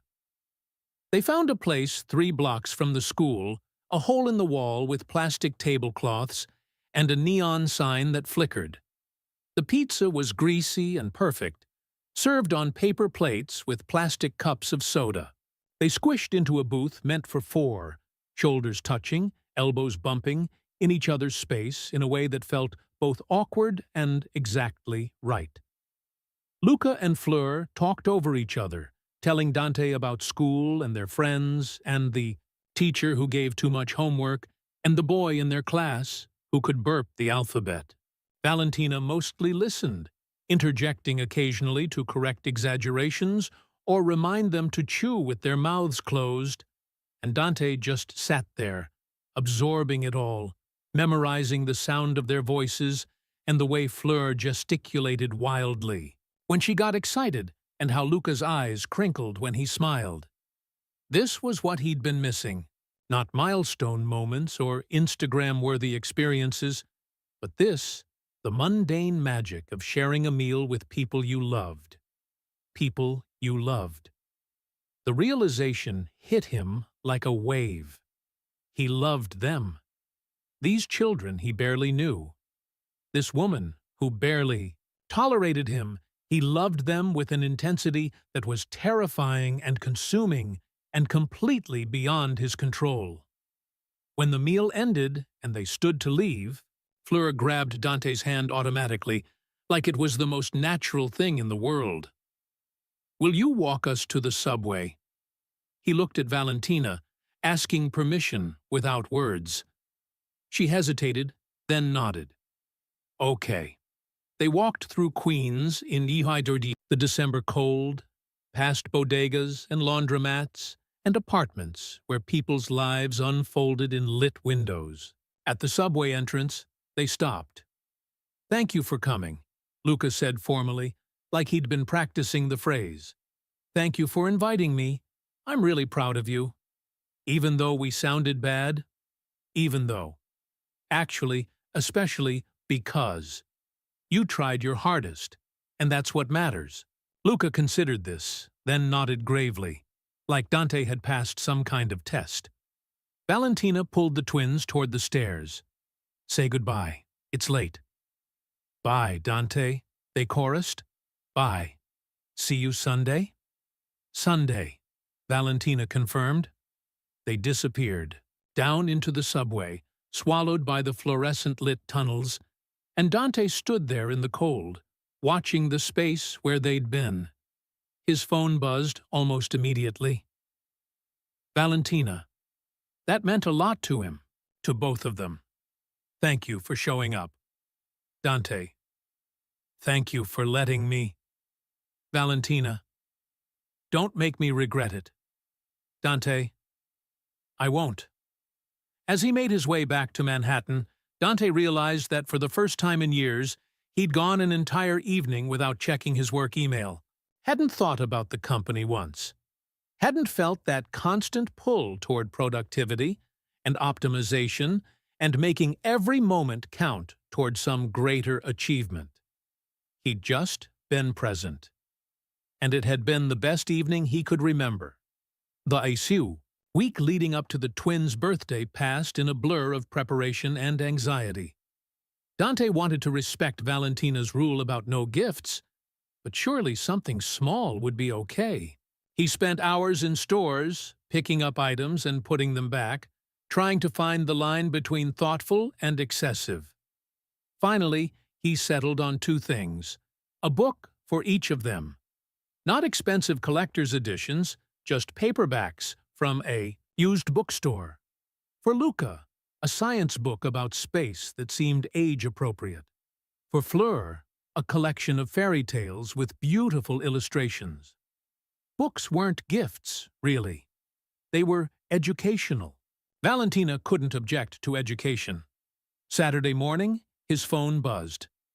Valentina, birthday party is tomorrow at 3 p.m.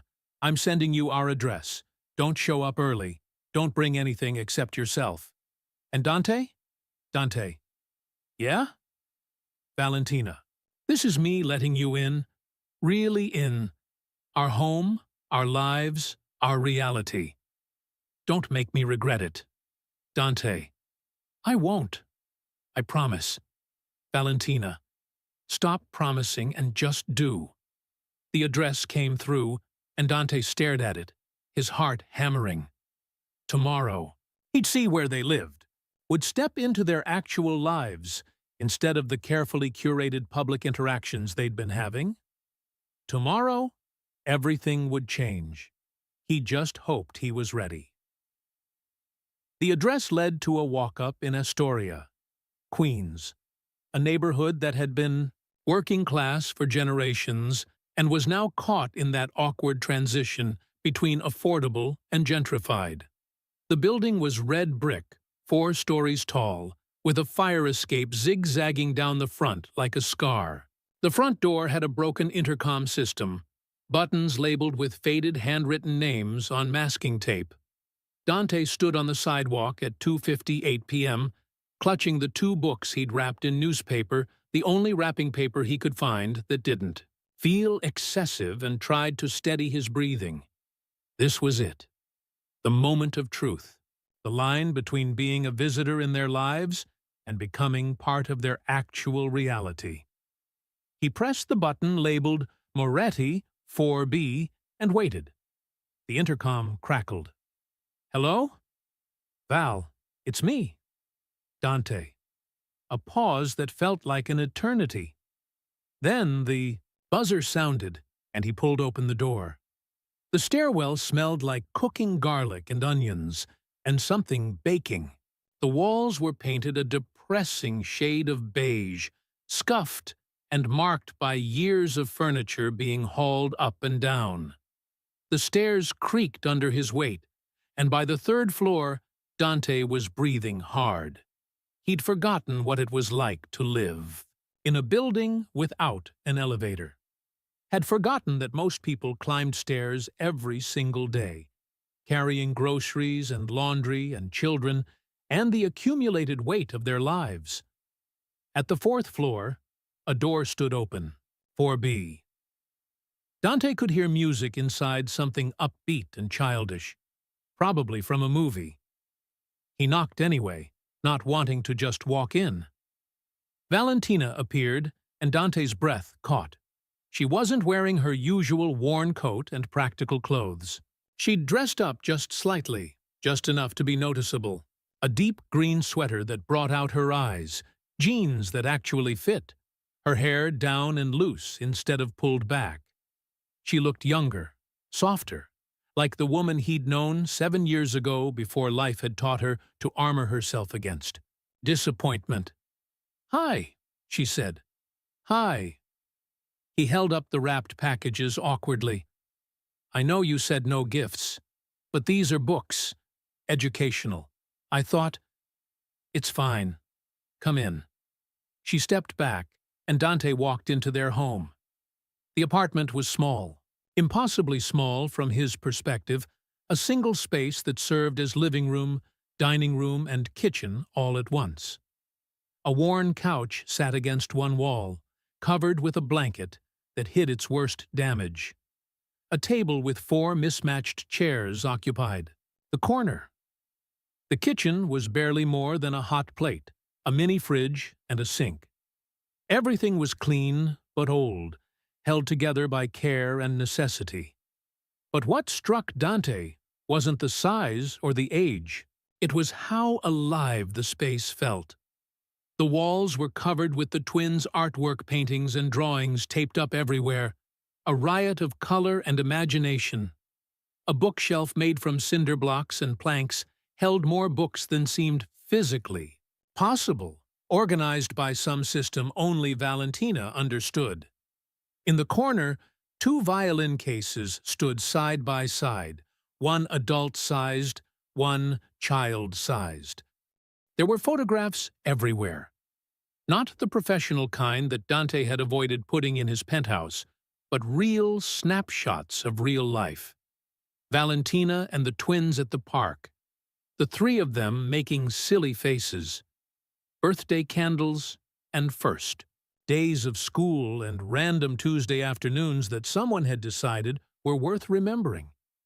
This was a home, not just a place to sleep, but a space that held love and laughter and the accumulated history of a family that had built itself from scratch. Dante! Fleur came running from what must have been a bedroom, launching herself at him with the kind of trust that made his heart ache. You came to our birthday. Of course I came. Happy birthday, Fleur. Luca followed more slowly, but his face was bright with pleasure. Happy birthday to you too, Dante said, resisting the urge to ruffle the boy's hair. 8 years old, that's a big deal. We're not 8 yet, Luca corrected. Not until 347. That's when we were born. You first, Fleur added. By 2 minutes, which means I'm older. By 2 minutes. That barely counts. They launched into an argument about whether 2 minutes mattered, and Dante found himself smiling. This bickering, this comfortable back and forth, this was sibling love. This was what family sounded like. Valentina touched his elbow lightly. Let me take your coat. He shrugged it off, and she hung it on a hook by the door, one of 6 hooks, clearly designated for specific people. 2 small ones low enough for children. One that held Valentina's navy coat. One that held a backpack. And 2 that were empty, waiting. Had she added those hooks recently? Did one of them belong to him now? The thought made something warm unfold in his chest. It's not much, Valentina said quietly, following his gaze around the apartment. But it's ours. We've made it work. It's perfect. Dante meant it. It's more of a home than my place has ever been. She looked at him sharply, searching for sarcasm or condescension, but whatever she saw in his face made her relax slightly. Come on, I made pasta. Nothing fancy, just spaghetti with sauce from a jar, but the kids like it. Mama makes the best spaghetti, Fleur declared. Even though it's from a jar, she adds special ingredients that make it taste homemade. What special ingredients? Love, Luca said seriously. She says food tastes better when you make it with love. Valentina's cheeks flushed slightly. I say a lot of sentimental nonsense. Don't listen to me. But Dante was listening. To every word, every gesture, every small detail that revealed who Valentina was as a mother, as a person, as someone who'd taken the wreckage of abandonment and built something beautiful anyway. The birthday lunch was chaotic and wonderful. They ate spaghetti at the small table, their knees bumping underneath, sauce getting on everything despite Valentina's best efforts. The twins talked over each other, telling stories and asking questions and occasionally breaking into song for no apparent reason. Dante mostly listened, occasionally answering questions, trying to absorb the rhythm of their family dynamic, the way Valentina would gently redirect when they got too rowdy, the way Luca would pause mid-sentence to make sure Fleur got to finish her thought, the way Fleur would sneak food to her brother when she thought no one was looking, some silent pact between them. After lunch, Valentina brought out a homemade cake, slightly lopsided, decorated with more enthusiasm than skill. 8 candles, 4 in each color the twins had chosen. "Make a wish," Valentina said, lighting the candles with a match. The twins closed their eyes, their faces scrunched in concentration. Dante wondered what they were wishing for. Toys? Adventures? Things they'd seen other kids have? They blew out the candles together, and Valentina cut the chocolate cake with vanilla frosting, slightly dry but made with obvious care. "Presents now?" Fleur asked hopefully. "Presents now," Valentina confirmed. She disappeared into the bedroom and emerged with 2 packages wrapped in colorful paper covered in dinosaurs. They weren't professionally wrapped. The edges were uneven, the tape showing, but they were wrapped with love. The twins tore into them with the kind of joyful abandon that only children possessed. Fleur got an art set, markers, colored pencils, a sketchbook. Luca got a science kit about growing crystals. "These are so cool!" Fleur was already opening the marker package. "Thank you, Mama." "Yeah, thank you." Luca was reading the instructions on his kit with intense focus. "You're welcome. Babies. I know they're not. They're perfect," Luca said firmly, looking up at his mother with those serious eyes. "These are exactly what we wanted." Valentina's eyes got bright, and she blinked rapidly. "Good. I'm glad." "Dante brought something too," Fleur said, spotting the newspaper-wrapped packages he'd set on the counter.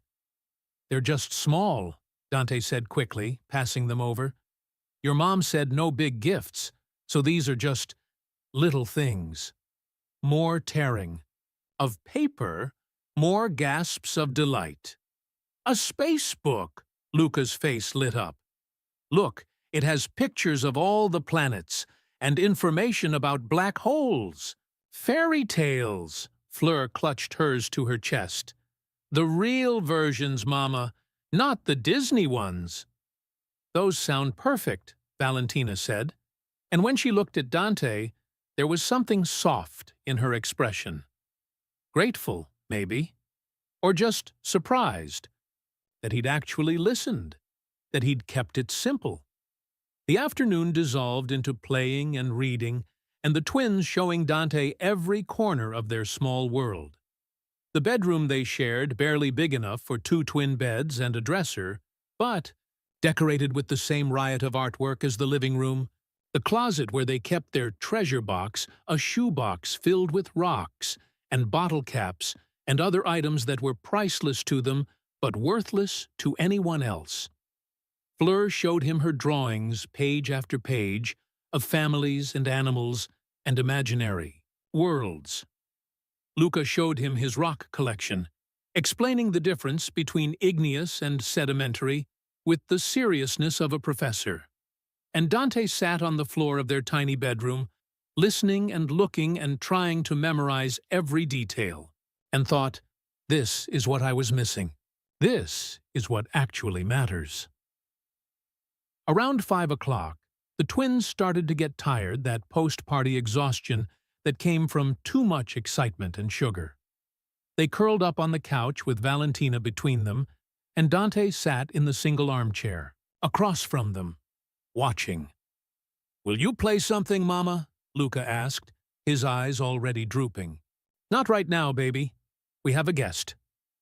"Dante doesn't mind, do you?" All 3 of them looked at him expectantly. "I'd love to hear you play," Dante said honestly.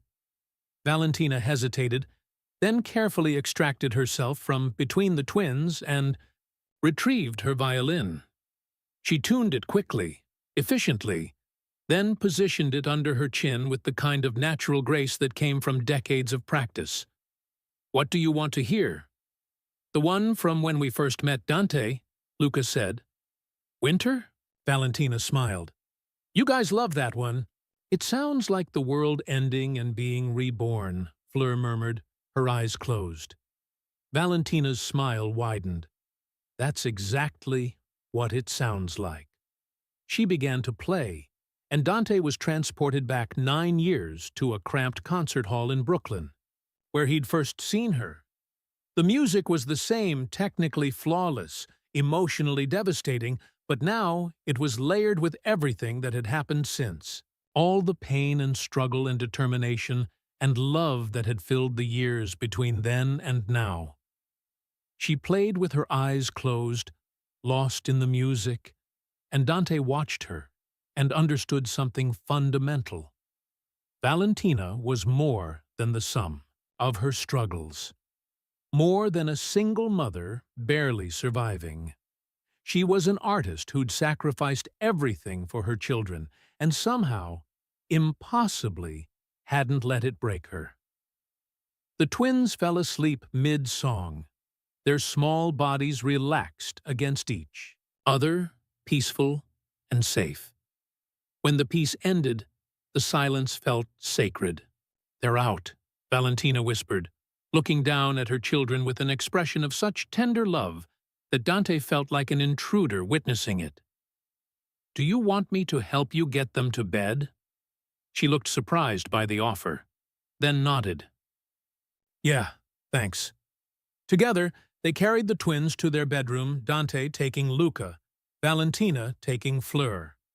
The children barely stirred as they were tucked in, already deep in the kind of sleep that only the very young could achieve. Valentina kissed each of their foreheads, adjusted their blankets, then stood in the doorway for a moment, just watching them. "They're good kids," she said softly. "Despite everything, despite the poverty and the struggle and having to grow up too fast, they're kind and curious and full of love. And I know that sounds like something every parent says, but it's true. I can see it. They're amazing." Dante came to stand beside her. "You did this, Val. You made them into these incredible humans all by yourself." "I didn't have much choice. You had choices. You could have been bitter, could have raised them to resent me, could have let the struggle make them hard.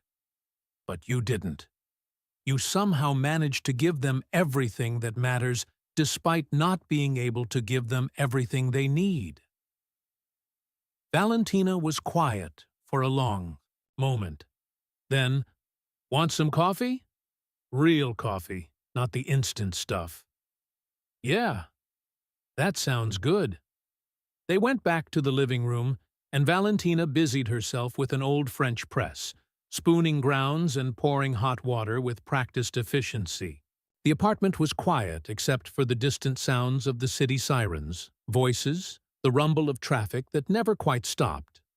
"This is what our life looks like," Valentina said, handing him a mug. "This is the reality. Not Sunday visits in beautiful parks or museum trips.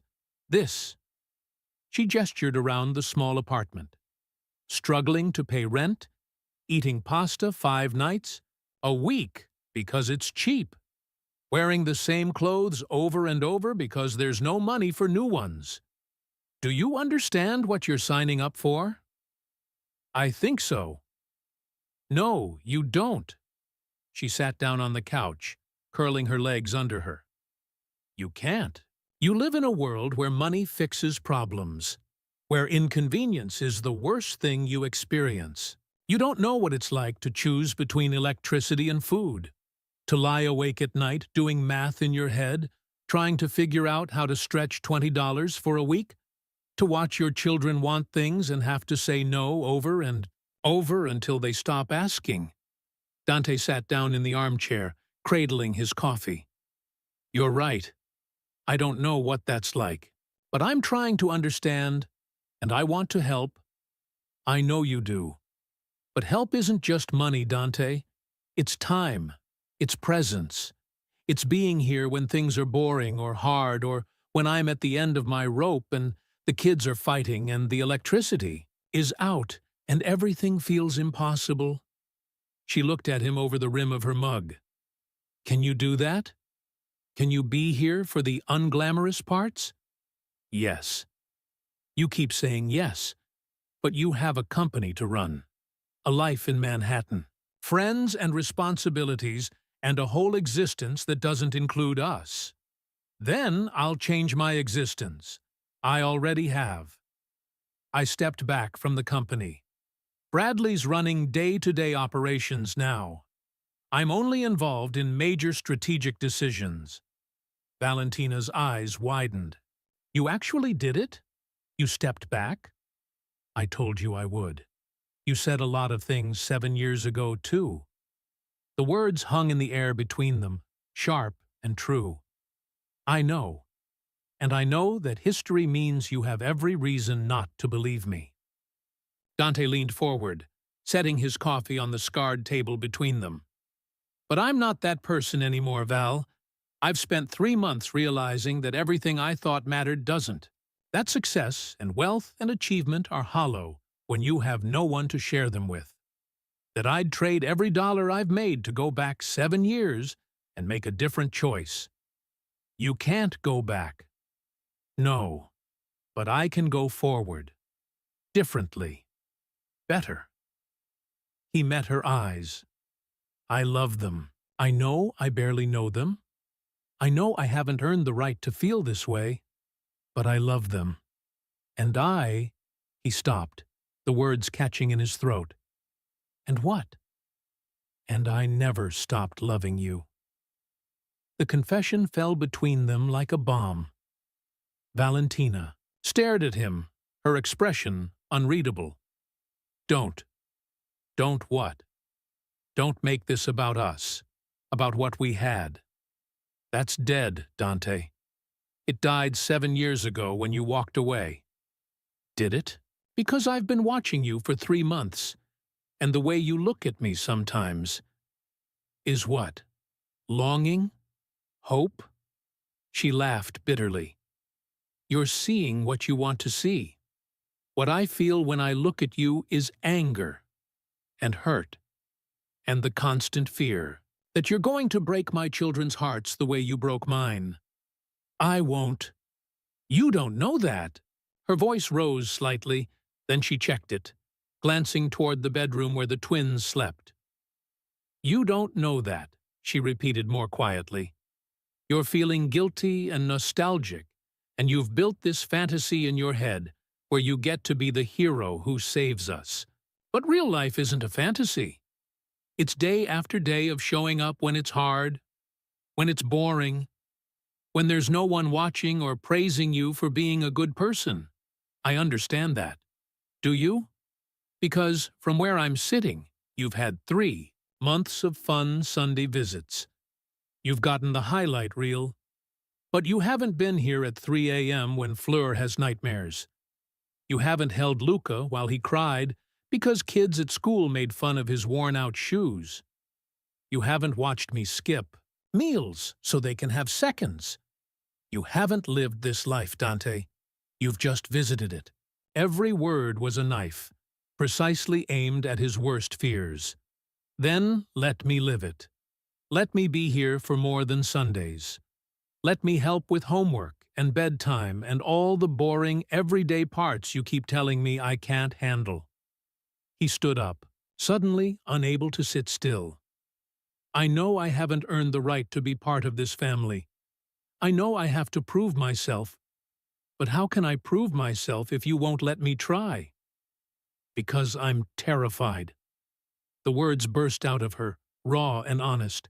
I'm terrified that I'll let you in, that the kids will start depending on you, that I'll start depending on you, and then you'll wake up one day and realize this isn't what you want. That poverty and struggle and the daily grind of parenting are too much, and you'll leave, again. And this time, you won't just break my heart. You'll break theirs too. I won't leave. You can't promise that. Nobody can. Maybe not. But I can promise to try. I can promise to show up every day, even when it's hard. I can promise that whatever happens, I won't abandon them. Even if things between us never. He stopped. Even if you never forgive me, I'll still be their father. That doesn't go away. Valentina set down her coffee and pressed her hands to her face. When she spoke, her voice was muffled. "I'm so tired, Dante. I'm so tired of doing this alone, of being the strong one, the responsible one, the one who has to have all the answers. And the worst part is that I want to let you help. I want to believe you've changed. But I'm so scared." Dante moved to sit beside her on the couch, not touching but close enough that she could feel his presence. "What are you most scared of?" "That you'll prove me right. That people don't really change. That 7 years from now, I'll look back at this moment and realize I made the same mistake twice, trusting you when I shouldn't have. What if you're wrong? What if people can change? Then I guess we'll find out." She lowered her hands and looked at him, her eyes red but dry. "Okay. Okay. Okay. You can be here more. Not just Sundays. Weekday evenings if you want. Help with homework. Read them bedtime stories. Be present for the boring parts." She took a shaky breath. "But Dante, if you start this and then back out, if you decide it's too much, or too hard, or not what you expected, I will make sure you never see them again. Do you understand? I will move. I will change our names if I have to. I will protect them from you." The threat was delivered calmly, matter-of-factly, and Dante believed every word. "I understand, and I won't back out. Ever. We'll see." They sat, in silence for a while, the weight of the conversation settling around them. Outside, the city continued its endless motion, indifferent to the small dramas unfolding in its millions of apartments. Finally, Dante spoke. "Can I ask you something?" "Maybe. When you found out you were pregnant, did you think about telling me?" Valentina was quiet for so long that Dante thought she might not answer. Then, every day for 3 months, I'd pick up the phone and start dialing. I'd write emails and delete them. I'd rehearse what I'd say, how I'd explain, but every time I'd remember that last conversation we had. The way you looked at me when you said you didn't love me anymore, and I couldn't do it. I couldn't give you the opportunity to reject them. The way you'd rejected me. I'm sorry. I know. But sorry doesn't change what happened. It doesn't give us back those 7 years. It doesn't make any of this easier. No. But maybe it's a start. Maybe." She stood up, collecting their coffee mugs. "You should probably go. It's late, and I'm exhausted." Dante stood too, accepting the dismissal even though he wanted to stay. Wanted to keep talking. Keep being here. Keep existing in this small apartment that felt more like home than anywhere he'd ever lived. At the door, he put on his coat while Valentina watched. "Thank you for letting me come today," he said. "For letting me see your home, your real life. Thank you for not being weird about it, about how small it is, how little we have. Val, this place has more love in it than any mansion in Manhattan. Than any place I've ever been, honestly." She smiled slightly, the first genuine smile she'd given him all day. "You're learning. Slowly. But you're learning." "I'm trying." "No." She opened the door. "Come back Wednesday, 6:30. We usually do homework and dinner. Nothing exciting. I'll be here. We know. You keep your promises now." Apparently. The gentle teasing felt like progress, like maybe the walls were starting to crack. Dante walked down the 4 flights of stairs, out into the cold December night, and stood on the sidewalk looking up at the building. The light was on in what must be their apartment 4B, 4th floor, window on the left. His family lived there. His children, the woman he'd never stopped loving, even when he'd convinced himself he had. And for the first time in 7 years, Dante felt like he was exactly where he was supposed to be. 3 months later, on a cold March evening, Dante sat on the floor of the twins' bedroom helping Fleur with her math homework, while Luca practiced violin in the living room. The apartment had become familiar the way the radiator clanged, the sounds of the neighbors arguing, the particular creak of the third stair from the top. He came 3 or 4 nights a week now. Sometimes he brought groceries, which Valentina allowed because he'd finally figured out how to do it without making it feel like charity. Sometimes he stayed for dinner. Sometimes he just showed up to help with homework or play a game or read bedtime stories. Slowly, carefully, he'd become part of their routine. The twins had stopped asking when he'd be back because they knew he'd always come back. They'd started including him in their drawings, stopped watching him with that cautious uncertainty, began to take his presence for granted in the way children did with people they trusted. And Valentina had started to soften. Not in any dramatic way, not with declarations or moments of revelation, but in small things. The way she'd smile when he arrived. The way she'd touch his arm briefly when passing in the small kitchen. The way she'd started saying we instead of they and I. Tonight, after the homework was done and the twins were in bed, she made tea that had become their ritual. Sitting together in the quiet apartment after the children slept, talking about nothing and everything. "I have something to tell you," Dante said, wrapping his hands around the warm mug. Valentina looked up, wary. "That sounds ominous." "It's not. At least, I don't think it is." He took a breath. "I'm selling my penthouse, moving to Queens, somewhere closer to here." Her eyes widened. "You're serious?" "Completely. I've spent 3 months commuting back and forth, and it's ridiculous. If I'm going to be part of their lives, part of your lives, I should actually be part of your community, your neighborhood, your world." "Dante, you don't have to. I want to. I'm tired of living in Manhattan in a sterile apartment that's never felt like home. I want to be close enough that if Fleur has a nightmare, I can be here in 5 minutes instead of 45. I want to run into you guys at the grocery store or the park. I want to live in the same world instead of visiting it." Valentina set down her tea, her hands shaking slightly. "That's a big decision. I've made bigger ones. And this one actually feels right. What about your life? Your friends?" "I don't have friends, Val. I have business associates and people I network with. Moving to Queens won't change that. If anything, it'll give me the chance to actually build a real life, instead of the hollow one I've been living." She was quiet, processing. "Then, the kids are going to lose their minds when you tell them. Is that a yes? To me moving closer?" "I guess it is. Yeah."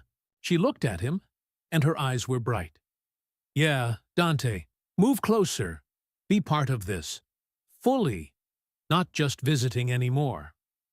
2 months after that, Dante moved into a 2-bedroom apartment 6 blocks from Valentina's place. It wasn't fancy, just a normal apartment in a normal building in a normal neighborhood. But it had a bedroom for the twins when they stayed over, which they started doing once a week. Friday nights became his, filled with pizza and movies and the chaos of children, who'd finally stopped seeing him as a visitor and started seeing him as Dad.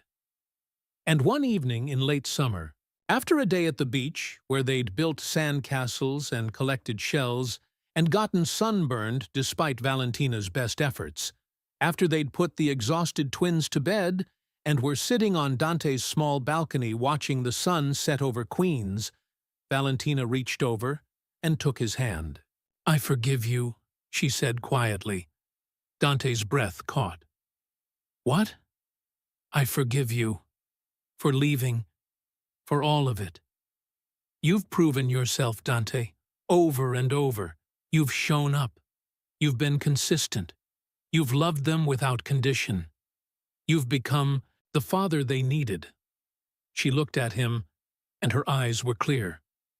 And I'm not angry anymore. Val, I'm not saying we're back together. I'm not saying that everything's magically fixed. We have a lot to figure out still. But I forgive you. And I think maybe I'm ready to start figuring out what comes next. Together. Dante brought her hand to his lips, kissed her knuckles gently. I don't deserve you. Probably not. But you're trying. And trying counts for something. They sat in comfortable silence as the sun painted the sky in shades of pink and gold. And, somewhere in the apartment behind them, their children slept peacefully, safe and loved and whole. It had taken 8 years, countless mistakes, and a journey through loss and regret to get here. But here, Dante thought, was worth the wait. Here was everything that mattered. Here was home. 2 years later, the wedding was small, held in the same park where Dante had first met the twins properly.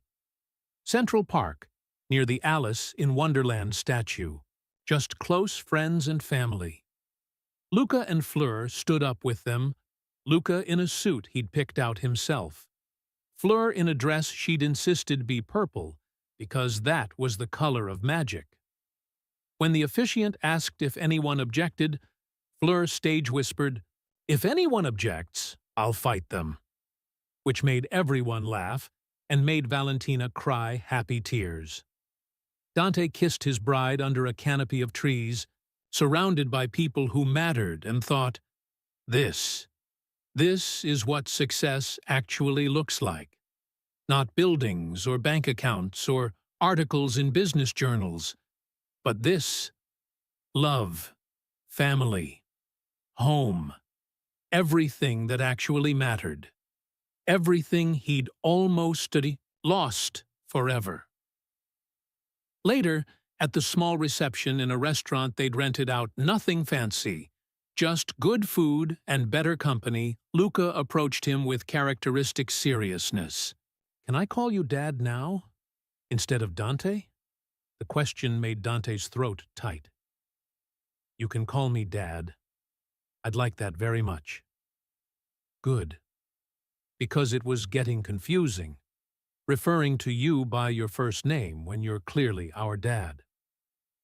Fleur. Bounded over, always in motion. "Are you crying, Dad?" "Maybe a little." "That's okay. Mama cries all the time when she's happy." She threw her arms around him. "I'm glad you found us, even though it took you a really long time." "Me too, baby. Me too." That night, after the reception ended and they'd taken the twins home and tucked them into bed, in what was now officially their shared apartment, the four of them together, a real family, Dante and Valentina, stood on the balcony looking out at the city. "Any regrets?" Valentina asked, leaning against him. "About what?" "Giving up your empire, moving to Queens, choosing this life instead of the one you had." Dante thought about his penthouse, gathering dust on the market before finally selling. About the company that was thriving without his constant involvement. About the life he'd built so carefully, and then dismantled just as deliberately. "Not even one," he said. "This is the only thing I've ever done that actually mattered. Even though we're broke, and our apartment is tiny, and you had to give up being a billionaire? Even though—" He kissed the top of her head. "Especially because, turns out, I was building the wrong thing all along." "What were you building?" "A monument to myself. An empire of nothing. When what I should have been building was this. Us. Family. Love. The things that actually last." Valentina turned to face him, her eyes bright in the city lights. "You're getting philosophical in your old age." "I'm 37. Ancient. She kissed him softly. "Come to bed, old man. Your children will be awake at 6 demanding pancakes. Our children. Our children." She smiled. "I like the sound of that." They went inside, leaving the balcony empty, the city humming with its endless motion beyond. And in the small apartment in Queens, where a family had been broken and rebuilt, where love had been lost and found again, where empire had been traded for something infinitely more valuable, everyone slept peacefully. Finally, home.